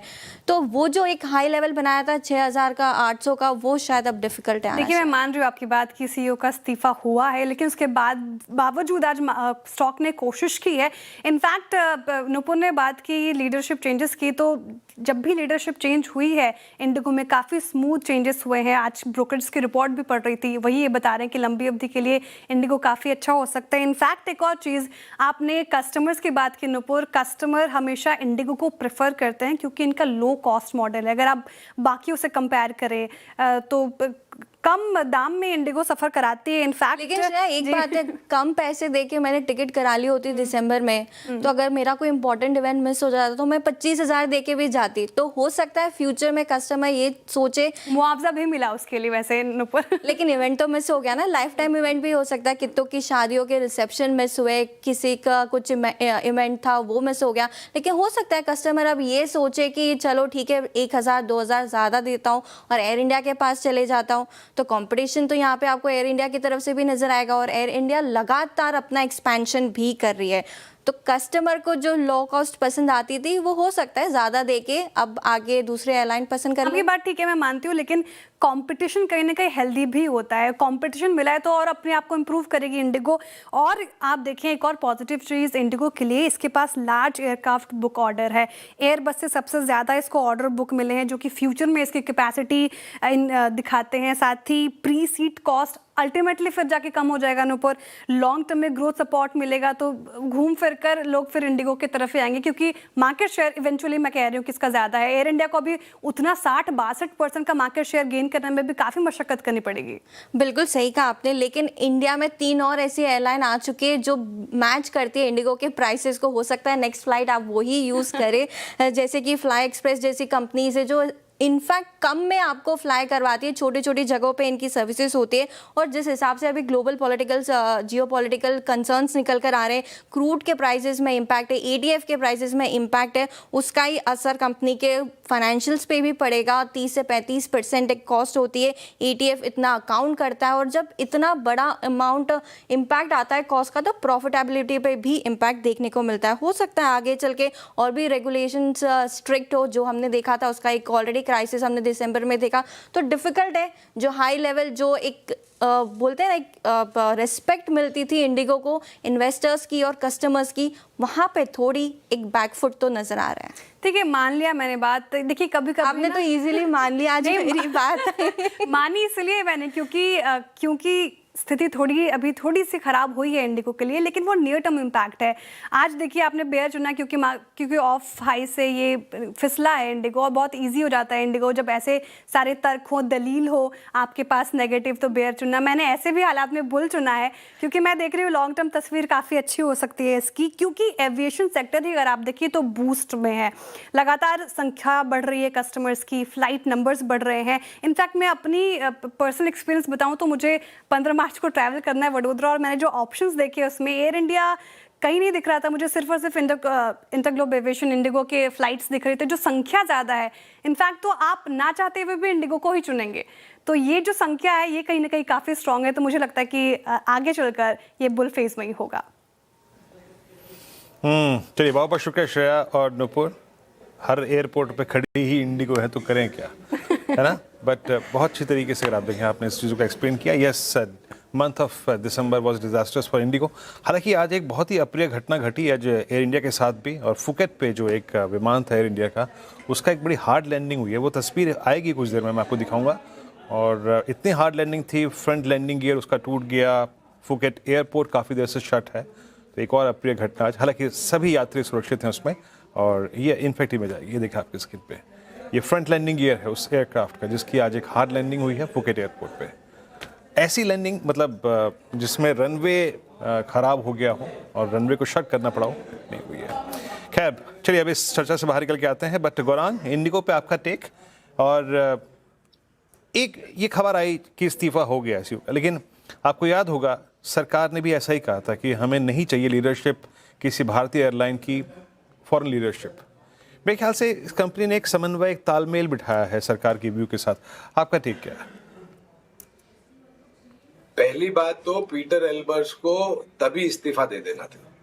3 महीने बाद आप सीईओ हैं, आपने जिम्मेदारी लेनी थी, लेकिन आपने किसी लोअर ऑफिसर को एक स्केपगोट बनाया और फिर 3 महीने बाद आपने इस्तीफा दिया है, वो भी पर्सनल रीजन। पर्सनल बिल्कुल रीजन नहीं है, मेरे ख्याल से दबाव था। और जिस तरीके से इन्होंने पूरा कामकाज किया था दिसंबर के पहले हफ्ते में, और जिस प्रकार से यात्रियों को परेशानी हुई थी, इस्तीफा एक बहुत ही छोटी चीज है जो इन्होंने दिया है। मेरे ख्याल से इनको दंडित भी करना चाहिए था। ये मेरा पर्सनल व्यू है। 2 बात से मैं श्रेया से सहमत नहीं हूँ।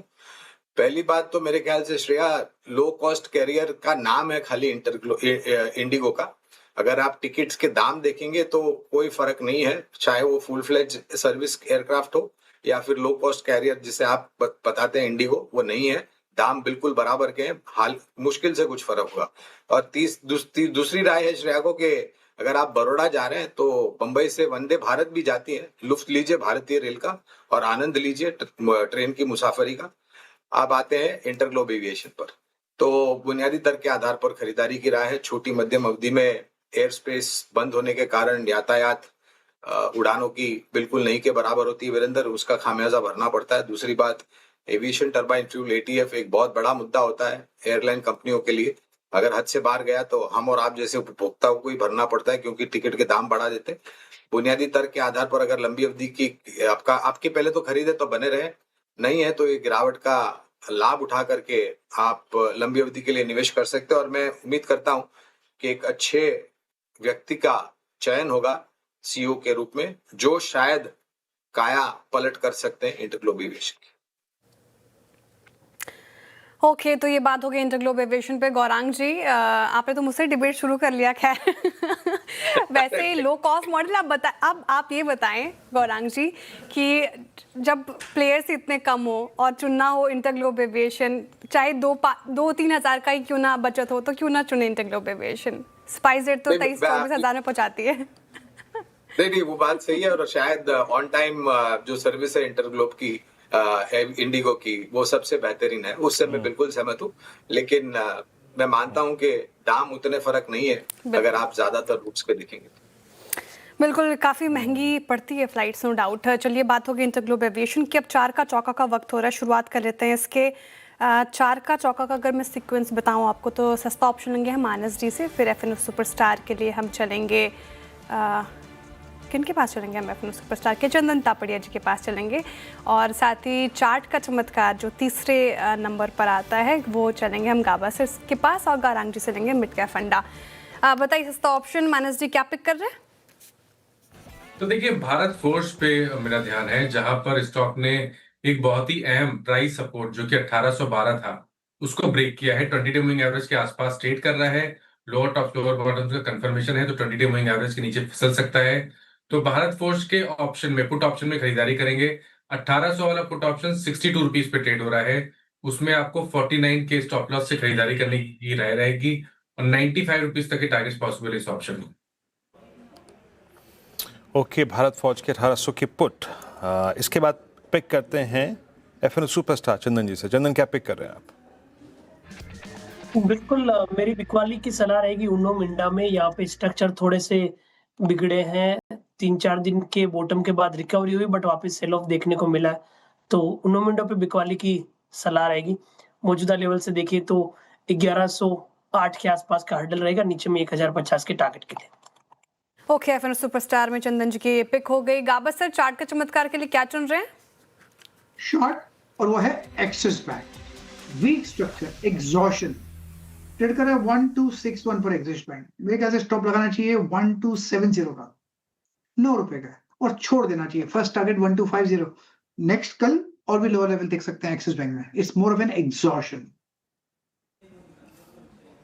एक्सिस बैंक आपका कॉल है यहाँ पर। अब चलते हैं गौरांग जी के पास आज के मिड कैप फंडा के लिए। गौरांग जी, क्या पिक कर रहे हैं आप? तो अभी एक बुल और बेयर केस बताया था आपने, जहां पर नुपुर और श्रेया जी थे। अब यहाँ पर भी एक और बुल और बेयर केस हो रहा है, क्योंकि मेरे ख्याल से उनो मिंडा में चंदन ने बिकवाली की राय दी है तकनीकी रूप पे, और मैं बुनियादी तर्क के आधार पर खरीदारी की राय दे रहा हूँ उनो मिंडा पर ही लंबी अवधि के लिए। देखिए यहाँ से शायद थोड़ा बहुत नीचे तरफ का दायरा हो सकता है, लेकिन ये प्राइस पॉइंट ऐसा है वीरेंद्र के, अगर आपका लंबी अवधि का नजरिया है तो छोटी छोटी कदम आगे बढ़ा करके किश्तों में निवेश कीजिए और गिरावट पर जोड़ते जाए। ओके उनो मिंडा यहाँ पे लंबी अवधि के नज़रिए से गौरांग जी को पसंद है। फटाफट से चार का चौका का रिकैप लेकर आ जाते हैं स्क्रीन पर। सस्ता ऑप्शन के साथ हमने शुरुआत की। मानस जी ने सुझाया भारत फोर्ज, यहाँ पर भारत फोर्ज का पुट लेना है 95 के टारगेट प्राइस नीचे के, और 49 का लगाना आपको स्टॉप लॉस। कल इनफैक्ट आज अच्छा कर रहा था ऑटो एंसिलरी स्पेस शुरुआत में, लेकिन गिरता हुआ। अब चंदन तापड़िया जी ने भी उनो मिंडा चुना है, फ्यूचर्स में बिकवाली कराई। 1050 का नीचे का टारगेट है, 1105 का लगाना है स्टॉप लॉस। मिड कैप फंडा के लिए अगेन शॉर्ट गावस्कर कह रहे हैं एक्सिस बैंक में शॉर्ट कीजिए, 1050 के नीचे का टारगेट, 170 का लगाना है स्टॉप लॉस। और मिड कैप फंडा में अगेन उनो मिंडा चुना गया। लंबी अवधि के नजरिए से याद रखिएगा, अच्छा लगता है ये स्टॉक। चलिए अब वक्त हो रहा है एक छोटे से ब्रेक का, लेकिन ब्रेक के उस पार हम बिग मार्केट वॉइस की कड़ी में जुड़ेंगे आपके साथ। एक्सिस सिक्योरिटीज के सीईओ नवीन कुलकर्णी, उनसे बातचीत होगी। बने रहिए CNBC आवाज के साथ।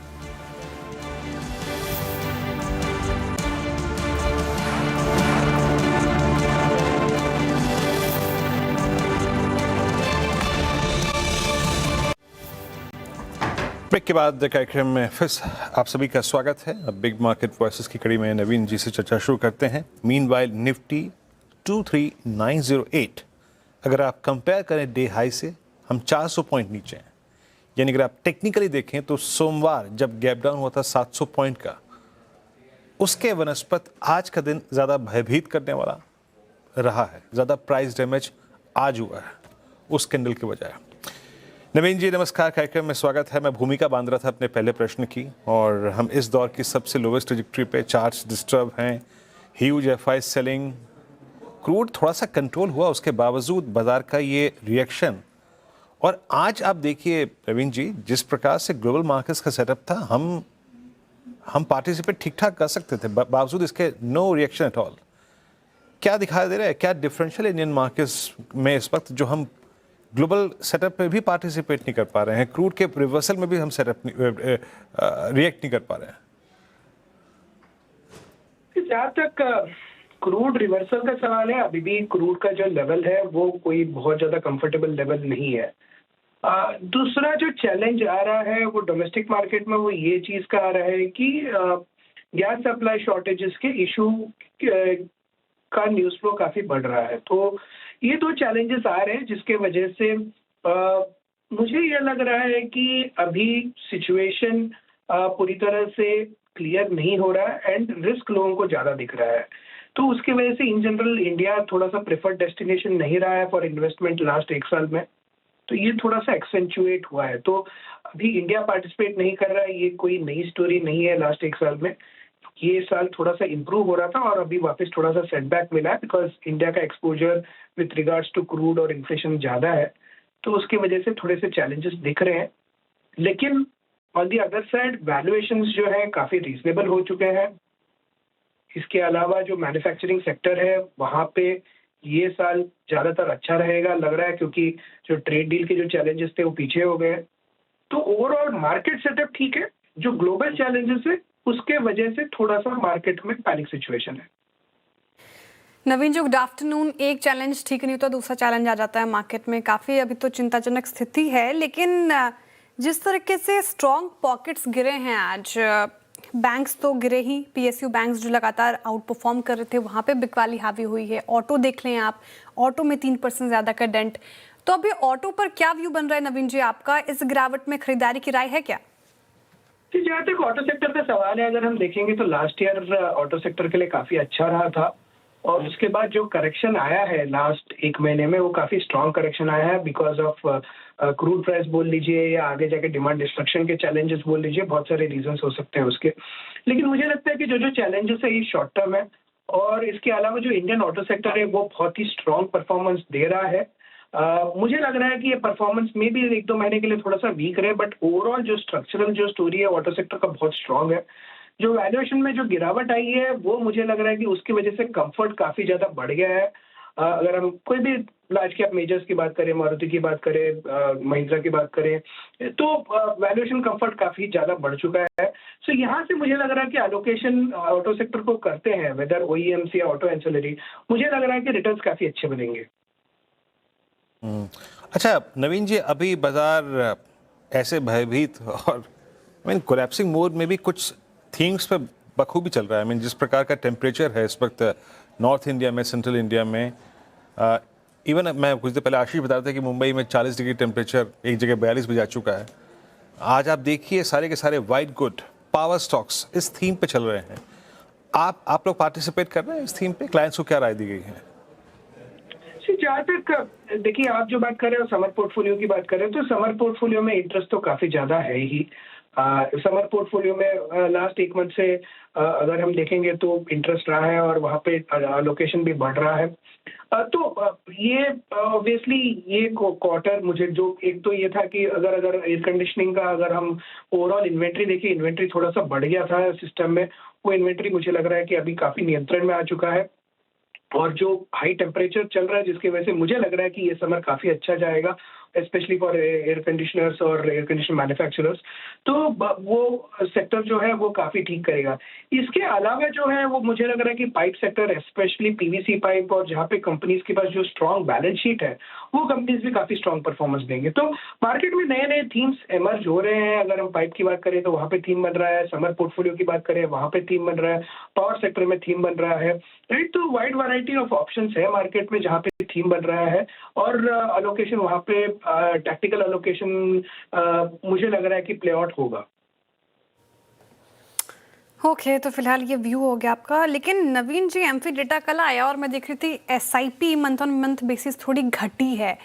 तो क्या अब रिटेल का भरोसा थोड़ा कम हो रहा है मार्केट में? पिछले 2 साल से रिटर्न नहीं बने हैं, अब एसआईपी का घटना कैसे देख रहे हैं आप इसको? एसआईपी में थोड़ा फैटिग आ सकता है, और ये एक्चुअली ग्लोबल वरी भी है कि जो एफआईआईज जो सबसे ज्यादा डरते हैं वो यही चीज से डरते हैं कि इंडिया के वैल्यूएशंस थोड़े से ज्यादा है और जो डोमेस्टिक इनफ्लो है एसआईपी के रुक जाएंगे तो क्या चैलेंजेस हो सकते हैं।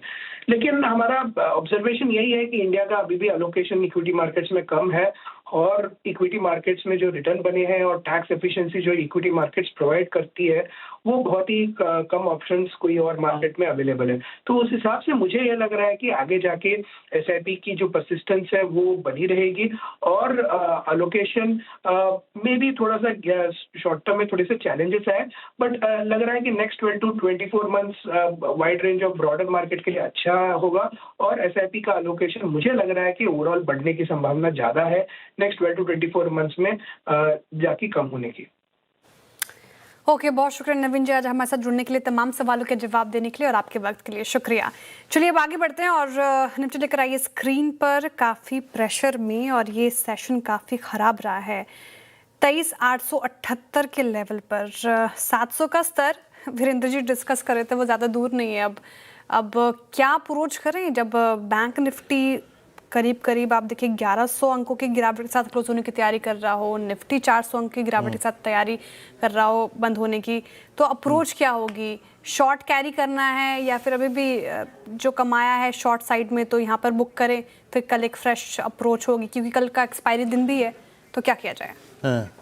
शायद वैसे जो आपने बात दूसरी कही वो ज़्यादा अच्छी है। देखिए श्रेया, मेरा व्यू यही था, देखिए हम स्केप्टिकल हम सारे थे, है ना, कि 2 दिन का मूव ये टिकेगा कि नहीं टिकेगा, लेकिन हाँ टिक गया तो एक रिवर्सल ट्रेड भी मिलेगा।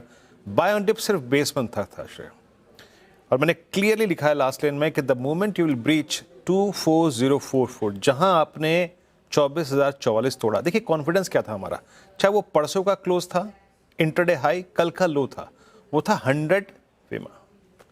एक जनाब ने मुझसे पूछा कि क्या 24,044 टिकेगा, ट्विटर पे पूछा मुझसे, मैंने कहा नहीं, the kind of selling we are witnessing possible नहीं है। और आप देखिए वो कहाँ तक गया, वो 24,000 टूटा, 23,900 टूट गया। इंट्राडे में तो हम शेयर लगभग आप समझिए कि लो लगा के आए हैं 23,854 का। टेक्निकली आप शॉर्ट होल्ड कर सकते हैं, लेकिन बेटर यही है कि शॉर्ट को भी कवर करें शेयर। हम जैसे एनवायरनमेंट में हैं, डोनाल्ड ट्रंप साहब ने कल क्या बोल दिया, आज रात को क्या बोल दिया, मान लीजिए कल 300 पॉइंट का भी गैप अप हो गया तो क्या करेंगे आप, है ना। 300 point with gap up with these kind of shots disastrous हो सकता है। तो मेरे ख्याल से श्रेया, अगर आपने शॉर्ट पे भी कमाया है, भले ही 150-200 पॉइंट कमाए हैं, जस्ट बुक इट। और कल एक बार फिर से अगर आप देखें सेशन को अप्रोच करेंगे, कल के सेशन को, बेटर वही है श्रेया, रोज कमाइए और रोज खाइए। कल का अभी कुछ कह नहीं सकते श्रेया, है ना? बिल्कुल। ओके, तो ये व्यू हो गया क्लोजिंग का, और कल फिर फ्रेश व्यू लेंगे। ऐसे ही अप्रोच करना है आपको मार्केट जिस तरीके से बिहेव कर रहा है, यही समझदारी वाली अप्रोच होगी। लेकिन डीलर्स स्टॉक स्पेसिफिक कौन सा अप्रोच अपना रहे हैं, कौन से स्टॉक डीलर्स के रडार पर, वो समझते हैं नूपुर से। नूपुर बताएं।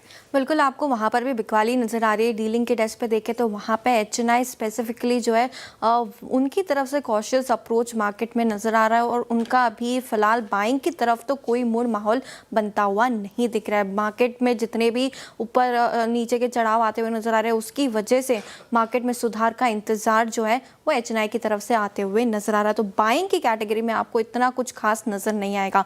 लेकिन एक सेक्टर है जहाँ पे इंस्टीट्यूशनल बाइंग देखने को मिल रही है। फार्मा सेक्टर ऐसा है जहाँ पे इंस्टीट्यूशंस की तरफ से बाइंग आती हुई नज़र आ रही है। फार्मा का कोई भी स्टॉक देख लीजिए, यहाँ पर एक पॉजिटिव व्यू जो है डीलर डेस्क पे बनता हुआ दिख रहा है। पूरा ही सेक्टर बाजिंग है तो यहाँ पर नज़र बनी हुई है। लेकिन दूसरा एक स्टॉक है जहाँ पे बिकवाली जोरों से नज़र आ रही है डीलिंग डेस्क पर। कुछ खबरें यहाँ पर निकल कर आई है। कोलगेट 6.5% 7% नीचे आपको ये स्टॉक फिलहाल दिखेगा। डीलर्स पर बिकवाली यहाँ पे हो सकता है एक बड़ा फंड जो है वो लिक्विडेट कर रहा है अपनी होल्डिंग, जिसमें कोलगेट भी शामिल है। कुछ फंड मैनेजमेंट से रिलेटेड कंसर्न्स है, कंपनी से रिलेटेड कंसर्न्स नहीं है। हालांकि हो सकता है किसी फंड की तरफ से यहाँ पे बिकवाली हो रही है। बल्क एंड ब्लॉक डेटा देखेंगे तो आपको नाम भी नज़र आ जाएगा शाम तक। लेकिन डेफिनेटली डीलर्स की डेस्क पर आज यहाँ पर क्लियर बिकवाली ही दिख रही है।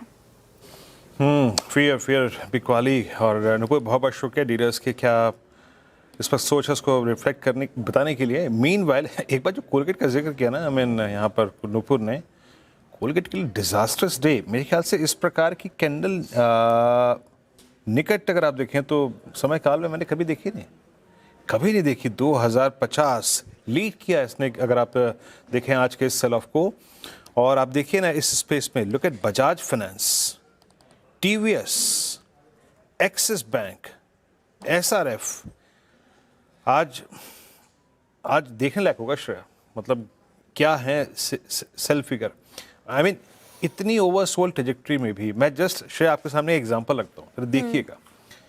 SRF अपने 200 डेमा से लगभग आप समझिएगा कि इसका 200 डेमा है 2900 रुपये पे, आज खुला तो 2600 रुपये पे। 300 रुपये नीचे भी बेच के गया कोई, तो उसका कन्विक्शन बहुत स्ट्रांग था। इसका मतलब गजब सेलिंग है आज। आपकी जो सोचने और समझने की शक्ति है उससे ज़्यादा की सेलिंग है आज ये। चलिए अभी काम करते चलते हैं, ट्रेड्स कलेक्ट करते हैं। मानस बताइए कल के लिए क्या व्यू, क्या कैरी करेंगे आप? देखिए, एक शॉर्ट पोजीशन कैरी करेंगे चोला फाइनेंस, जहां पर पिछले 2 दिनों में हमने रिकवरी देखी। स्टॉक ने 200 मूविंग एवरेज को टेस्ट किया, लेकिन वहां पर सस्टेन नहीं हो पाया। तो चोला फाइनेंस के फ्यूचर में एक सेल ट्रेड ले सकते हैं। 1586 के स्टॉप लॉस से इसके फ्यूचर में सेल ट्रेड लेना है, और नीचे की तरफ 1520 1520 के टारगेट सेट करने हैं। चोला फाइनेंस ये हो गई पिक मानस जी की। Gaba sir, BTST STBT? STBT daily wager Titan short trade करे 41 के आसपास, टाइट स्टॉप लगाएंगे करीब 4160 का, downside to 4100 possible Titan. Okay Titan. Chandan आपका ट्रेड? बिल्कुल, मैं BTST की तरफ फोकस करूंगा अब, और मेरा ट्रेड रहेगा ABB। वीकली चार्ट में एक नैरो रेंज प्राइस पैटर्न का ब्रेकआउट देखने को मिला है। बाजार की गिरावट के बावजूद भी काउंटर अपने आप को होल्ड कर रहा है, तो यहाँ पे स्ट्रेंथ है। खरीदारी के मौके ढूंढने चाहिए। 6130 इमीडिएट सपोर्ट का काम करेगा। ऊपर में लगभग 6650 तक के टारगेट यहाँ पे बन सकते हैं। ABB आज का चार्ट GPT भी था, काफी स्ट्रॉन्ग परफॉर्मेंस इस पर्टिकुलर काउंटर से। आशीष कयाल जी क्या कैरी करेंगे? देखिए, एस्ट्रल हमने इसकी चर्चा भी की थी। काफी स्ट्रॉन्ग पॉजिटिव रुझान एस्ट्रल पे देखा जा सकता है। यहाँ से ऊपर में हम इसके टारगेट 1800 और 1850 तक के देख सकते हैं। यहाँ पर लॉन्ग पोजीशंस क्रिएट की जा सकती है। स्टॉप लॉस 1690 का लगाना होगा। ओके एस्ट्रल आपकी कॉल है। राजेश सतपथी जी आपका ट्रेड? देखिए मैं JSW स्टील को बेच के जाऊंगा। मुझे लगता है इसका स्ट्रक्चर वीक है। इसका टारगेट होगा करीबन 1140 का, जो कि इसका 200 TMA है। स्टॉप लॉस होगा इसका 1200 का। ओके, तो ट्रेड्स हो गए पूरे। BTST STB ट्रेड्स ले लिया हमने। अब चलते हैं FNO सेटअप देखने की तरफ। और सेटअप तो काफ़ी ख़राब होगा वीरेंद्र जी, जिस तरीके से बिकवाली आज के सेशन में हावी हुई है। कुछ देखने लायक है कि नहीं? मैं वही सोचूं, श्रेया ने पूछ ही लिया सेटअप, ना पूछती तो ज़्यादा अच्छा होता। जैसे तैसे शॉर्ट कवरिंग वाले भी पूरे हो जाएंगे, क्योंकि 5 है ना हमारी विंडो में, 5 होते हैं ना स्टॉक्स। चलिए 5 तो हैं कम से कम। 154 शॉर्ट। ये मैं कह रहा हूँ ना कि आज का सेशन परसों के सेशन की तुलना में भी बहुत ख़राब है। उस दिन 145 शॉर्ट थे, आज 154 है। Blue Star, Supreme Industries, Premier Energies और ग्लेनमार्क, ये कुछ कंपनीज जो कि स्ट्रॉन्ग थे ऑल इंडिया। और ब्लू स्टार ने अगर आप देखें, और इनफैक्ट वाइट गुड सेगमेंट ने आज के सेशन को जीता। और अगर आप देखें पाइप सेगमेंट ने। बाकी सेल में शॉर्ट कवरिंग थी वारी, PG इलेक्ट्रोप्लास्ट, कोल इंडिया, सम्मान कैपिटल इनकाउंटर्स में शॉर्ट कवरिंग थी। Look at short now. आज FMCG, बैंक्स, NBFCs, केमिकल सब कोलैप्स हुए। कोलगेट ने लीड किया, बजाज फाइनेंस, B2 में अगर आप देखें सेलिंग थी, TVS मोटर्स, के इंडस्ट्रीज, एक्सिस बैंक। अच्छा, इनफैक्ट मैं ऑटो का जिक्र करना तो भूल ही गया। गजब गजब गजब देखिए जो सेलिंग थी यहाँ पे आज। और लॉन्ग अनवाइंडिंग मुथूट में, मैरिको, RVNL, JSW स्टील और CDSL 2.5% नीचे। एक बार CDSL बात करते हैं, एक बार जरा CDSL का प्रोजेक्शन लेते हैं। डिपॉजिट स्पेस में अगर आप देखें तो CDSL ने इस बार लॉसेस को एक्सटेंड किया। इट्स 1218 और ये इस दौर की लोएस्ट ट्रैजेक्टरी पे। मेरे ख्याल से इससे पहले का जो लो था वो 1202 के आसपास था।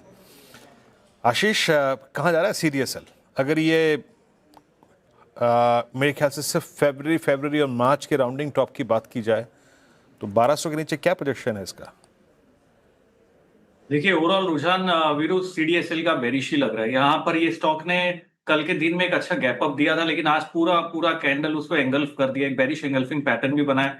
तो यहाँ से रिवर्सल आ सकता है। और अगर ये गलती से करीबन 1190 का लेवल आंकड़ा ब्रेक कर दिया तो मेरे ख्याल से बहुत स्ट्रॉन्ग सेल ऑफ यहाँ पर आ सकता है। तो फिलहाल तो ये सेल के कगार पर ही है। नीचे में जो टारगेट हम देख सकते हैं स्टॉक के अंदर, करीबन जो previous price action support area है वो डायरेक्टली 1050 1060 के आसपास है, वहां तक की गुंजाइश है। और ऊपर में जो आज का हाई है वो कैंडल का हाई काफी स्ट्रॉन्ग हर्डल होगा 1265 के पास। CDSL पर ये व्यू आता हुआ काफ़ी प्रेशर में, ये पूरा पर्टिकुलर स्पेस से दिखेगा आपको। लेकिन मैं एक बार भारतीय एयरटेल रखिएगा, आज के गिरावट में टॉप कंट्रीब्यूटर है ये भारतीय एयरटेल भी, और 2.5% की गिरावट। और देखिए 1 महीने में 10% से ज़्यादा टूटा है। पिछले 3 महीने का भी नेगेटिव रिटर्न है। पिछले वीक ही देख लीजिए 6% की करीब गिरावट आई है। भारतीय एयरटेल स्टॉक थोड़ा निराश कर रहा है 1807 के लेवल पर। कहाँ ये 2000 पार गया था ये स्टॉक, 2174 का लेवल इसका, वहाँ से सीधा करेक्ट होकर 1800 के लेवल पर अब कर रहा है कारोबार। राजेश सातपुते जी, भारतीय एयरटेल में क्या अब शॉर्ट करके पैसे बनेंगे? श्रेया, लगता तो वैसे ही है, क्योंकि इसका जो सपोर्ट था श्रेया वो करीबन 1830 के आसपास था, जहां से पलटना एक्सपेक्टेड था, लेकिन वो सपोर्ट टूटा है। अगर आप इसका ओपन इंटरेस्ट भी देखें तो शॉर्ट बिल्टअप है। अब तो सपोर्ट कहाँ है? 1800 पे पुट राइटर है, तो 1800 इसका पहला सपोर्ट बनता है। तो अगर जो स्ट्रक्चर दिखा रहा है, लगता है प्रोबेबली 1800 को वायलेट करेगा, तोड़ेगा और 1745 तक जाएगा, जो कि इसका 200 वीक्स मूविंग एवरेज है। तो आप कह सकते हैं पोजिशनली यस, इसमें वीकनेस है। कोई लेके जाना चाहता है शॉर्ट साइड का ट्रेड तो 1835 का स्टॉप लॉस होगा। स्टॉप लॉस थोड़ा बड़ा होगा क्योंकि दिन के लोएस्ट लेवल पे है। 1835 का स्टॉप लॉस लगाकर आप उसको शॉर्ट कर सकते हैं। काफ़ी पेन में, प्रेशर में भारतीय एयरटेल पिछले कुछ सत्रों से। अच्छा, हीट वेव की चर्चा हो रही थी थोड़ी देर पहले, और मार्च महीने में ही मुंबई और उसके आसपास के इलाकों की बात करें तो हीट वेव की शुरुआत हो चुकी है और मौसम विभाग ने आज ऑरेंज अलर्ट भी जारी कर दिया है। कब मिलेगी राहत, इस पर मौसम वैज्ञानिक अखिल श्रीवास्तव से बातचीत की हमारे संवाददाता असीम मनचंदा ने। आइए सुनते हैं। सर, सबसे पहले तो मैं मुंबई की बात करता हूँ। तापमान 40 डिग्री के पार पहुंच गया। क्या वजह है कि वहाँ पर मार्च में इतनी गर्मी दिख रही है? देखिए, जैसा कि आप देखेंगे वेस्ट साइड में, पर्टिकुलरली गुजरात में और जो नॉर्थ कोंकण का क्षेत्र है, यहाँ पर टेम्परेचर्स जो है ज़्यादा चल रहे थे, हीट वेव कंडीशन बनी हुई थी। यहाँ पर एक एंटी साइक्लोनिक सर्कुलेशन था जो मिडिल ट्रोपोस्फेरिक लेवल्स पर और हाई लेवल्स पर जो है वो केंद्रित था, जिसकी वजह से सबसिडेंस मोशन जब होता है, हवा नीचे की तरफ आती है, कंप्रेशन वजह से वार्मिंग जनरेट होती है, जिसकी वजह से पूरे क्षेत्र में जो है तापमान में बढ़ोतरी देखी गई थी। हालांकि अब जो है चीज़ें इंप्रूव हो रही हैं। तो क्या मान चले कि आज के बाद से थोड़ी सी राहत मिलेगी, तापमान कम होगा वहाँ पे? जी, आज से हमारा अनुमान यही है कि अब आगे आने वाले दिनों में जो टेम्परेचर रिडक्शन होगा। आज के लिए हॉट एंड ह्यूमिड वेदर की जो वार्निंग है कोंकण गोवा के लिए जारी की गई है। हालांकि कल के बाद से हमारा अनुमान यही है कि धीरे धीरे अगले 3-4 दिनों में 2 डिग्री सेंटीग्रेड तक टेम्परेचर जो है मुख्य रूप से कोंकण गोवा वाले क्षेत्र में कम हो जाएंगे। इंटीरियर की अगर बात करें, महाराष्ट्र की बात करें, तो वहां पर टेम्परेचर जो है 2 से 3 दिनों तक इसी स्थिति में रह सकता है। उसके बाद फिर में फॉल एक्सपेक्टेड है 2 डिग्री सेंटीग्रेड का। उस समय अगर उत्तर भारत की बात करूं तो कई जगह पर आपको लग रहा है कि हीट वेव अभी आने का अनुमान है? जी देखिए, अगर हम बात करें तो आप जैसे देख सकते हैं इस मैप पे भी गुजरात में और वेस्ट राजस्थान में जो है हीट वेव कंडीशन चल रही थी। अनुमान यही है कि गुजरात में भी जो टेम्परेचर्स हैं उसमें ग्रेजुअल फॉल एक्सपेक्टेड है। तो 24 घंटे के 2 दिन के बाद से यहाँ पर भी हीट वेव में कमी हो जाएगी। जो भी सीवियर हीट वेव कंडीशन है वो हीट वेव में तब्दील हो जाएंगी और 3 दिन के बाद जो है हमारा अनुमान ये है कि हीट वेव कंडीशन नहीं रहेंगी। तो ओवरऑल अगर पूरे उत्तर भारत के बारे में बात करें तो कहीं भी उसके बाद के दिनों में टेम्परेचर्स जो ज्यादा नहीं रहेंगे। एक वेस्टर्न डिस्टर्बेंस भी एक्सपेक्टेड है। 2 से 4 डिग्री सेंटीग्रेड का फॉल जो है 2 से 3 दिन के बाद पूरे उत्तर पश्चिम भारत के प्लेन एरियाज में एक्सपेक्ट कर रहे हैं। सर, एक आखिरी सवाल, अभी हम देख रहे हैं कि पूरे उत्तर भारत में या दिल्ली में भी खासतौर पे एक हेज है, मिट्टी बनी हुई है, किस वजह से है? देखिए, जो एक थोड़ा सा ये फॉग टाइप कंडीशन बनी हुई थी, ये मुख्य रूप से जो वेदर कंडीशंस थी वो ऐसे बनी हुई थी। एक साइक्लोन सर्कुलेशन जो है वो पहाड़ी क्षेत्रों को इफेक्ट कर रहा था। इसके साथ साथ ईस्टर्ली वेस्ट में काफी ज्यादा मॉइस्चर ला रही थी, जिसकी वजह से जो ये फॉग जैसी कंडीशंस जो है ये थोड़ा सा बनती हुई दिख रही थी मुख्य रूप से उत्तर प्रदेश के आसपास वाले क्षेत्रों में। तो अभी हेज आगे रहेगी या चली जाएगी? देखिए, अब जो ईस्टर्ली वेस्ट का मॉइस्चर है उसमें रिडक्शन हो रहा है, तो उम्मीद है कि सिचुएशन अब इंप्रूव हो जाएगी। ओके, तो ये मुंबई में ऑरेंज अलर्ट और तापमान 42 डिग्री छू गया। मेरे ख्याल से आशीष जगह बता रहा था, शायद क्या जगह थी वो? राम मंदिर। हाँ, राम मंदिर 42.5 है ना, 40 डिग्री है। खैर, अच्छा, इस बीच जरा एक बार एस्ट्रल लिखे आइए और एस्ट्रल का जरा एक बार रखिएगा स्पॉट एंड फ्यूचर्स। फ्यूचर रखिएगा तो Astral, this is futures at 1653 और एक बार रखिएगा स्पॉट 1754। कोई डिविडेंड है क्या इसमें क्या, या फिर इसको आप मान के चल रहे हैं core strength delivery based buying astral को स्पॉट को ऊपर रख रही है? आशीष, आपका व्यू क्या है इस पे? देखिए, एस्ट्रल पे अभी हमने एक बीटीएसटी कॉल भी दिया कि ये स्टॉक करीबन 1800-1850 के लेवल्स तक जा सकता है। और ऐसे गिरते हुए मार्केट में वीरू, अगर ये स्टॉक करीबन 4% 5% से तेज है तो मतलब एक रिलेटिव आउट परफॉर्मेंस दिखा रहा है, जहां सब में बिकवाली ये स्टॉक लेकिन अभी भी काफी अच्छे से मूव हो रहा है ऊपर की ओर। तो मेरे ख्याल से यहाँ पर स्ट्रेंथ बनी हुई है, ये स्टॉक में बने रहना चाहिए, या ये रिलेटिव आउट परफॉर्मेंस है। अगर कल मार्केट थोड़ा सा सुधरता है या बॉटमिंग आउट होता है ऐसा लगता है तो ये स्टॉक्स लीडरशिप रोल ले सकता है। तो एक दिन की बाइंग से डिफिकल्ट है बोलना, लेकिन ओवरऑल मेरे ख्याल से ये स्टॉक ब्रेकआउट दे रहा है, क्योंकि आप पिछले 4 दिन में देखें तो कंसोलिडेशन था और उसी का ब्रेकआउट ये ऊपर की ओर दे रहा है, नीचे का लेवल्स प्रोटेक्ट करके चल रहा है।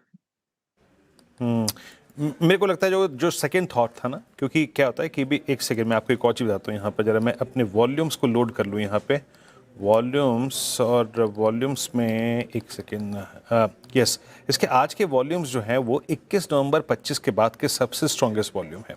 और याद रखिएगा, जो उससे पहले अप्रैल 25 से नवंबर 25 के वॉल्यूम्स थे वो फॉलिंग डेज पे थे, ये राइजिंग डे पे है। यानी वो हो सकता है केस बहुत स्ट्रॉन्ग डिलीवरी बेस बाइंग जो है वो स्पॉट को ऊपर रख रही है।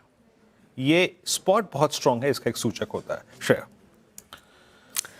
बिल्कुल, एस्ट्रल पर ये व्यू की लगातार चर्चा हो रही है फिलहाल, और ये फ्रेश व्यू भी ले लिया हमने एस्ट्रल पर। एक बार सुप्रीम इंडस्ट्रीज भी देख लें, क्योंकि एस्ट्रल की चर्चा हुई है तो सुप्रीम इंडस्ट्रीज क्या कर रहा है। सुप्रीम इंडस्ट्री अब 2.5% से ज़्यादा की तेज़ी के साथ डेज हाई पर ही क्लोज होने की तैयारी, और जल जीवन मिशन के बाद हमने देखा इन सारे स्टॉक्स में अच्छी खासी तेज़ी। इसके अलावा कौन से स्टॉक्स डेज हाई पर क्लोज होने की तैयारी, ऐसे खराब मार्केट में भी ध्यान रखेगा जिस काउंटर्स ने स्ट्रेंथ दिखाई है, दैट इज ऑयल। क्रूड में थोड़ी नरमी आई तो ये 2.5% से ज़्यादा की तेज़ी के साथ क्लोज होने की तैयारी। प्रीमियर एनर्जीज रखिएगा, पूरा पार pack, NTPC, Premier Energies, Power Grid, सभी में अच्छी खासी तेज़ी। और ये पूरा समर थीम वाले स्टॉक्स चल रहे हैं, blue star, Voltas, Havells. Metal pack से नैल्को डेज हाई पर, और साथ ही ग्लेनमार्क और सेल में भी अगर हम देखें फार्मा और मेटल स्पेस से तो अच्छी बढ़त रही है। लेकिन सुप्रीम इंडस्ट्रीज 4038 के लेवल पर एक बार सुप्रीम इंडस्ट्रीज रख दीजिए। पॉसिबली लास्ट चार्ट चेक होगा आज का सेशन का।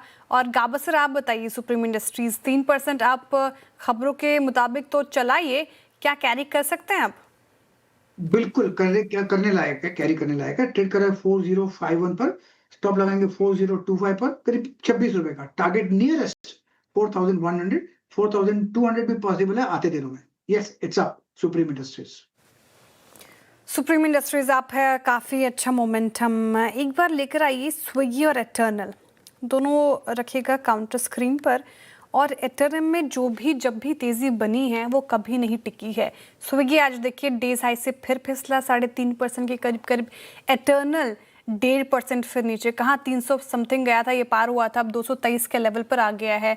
180 से हम बुलिश हुए थे एटर्नल पर और कहाँ 300 तक के हमने पैसे बनाए। अब देखिए 200 के लेवल फिर से दिखाता हुआ एटर्नल।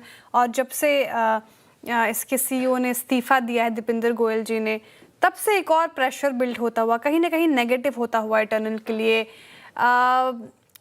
चंदन जी, एटर्नल क्या लगता है अब यहाँ पर भी शॉर्ट साइड के ही ट्रेड्स खुलते रहेंगे? अब काफी वीक हो गया चार्ट्स पर।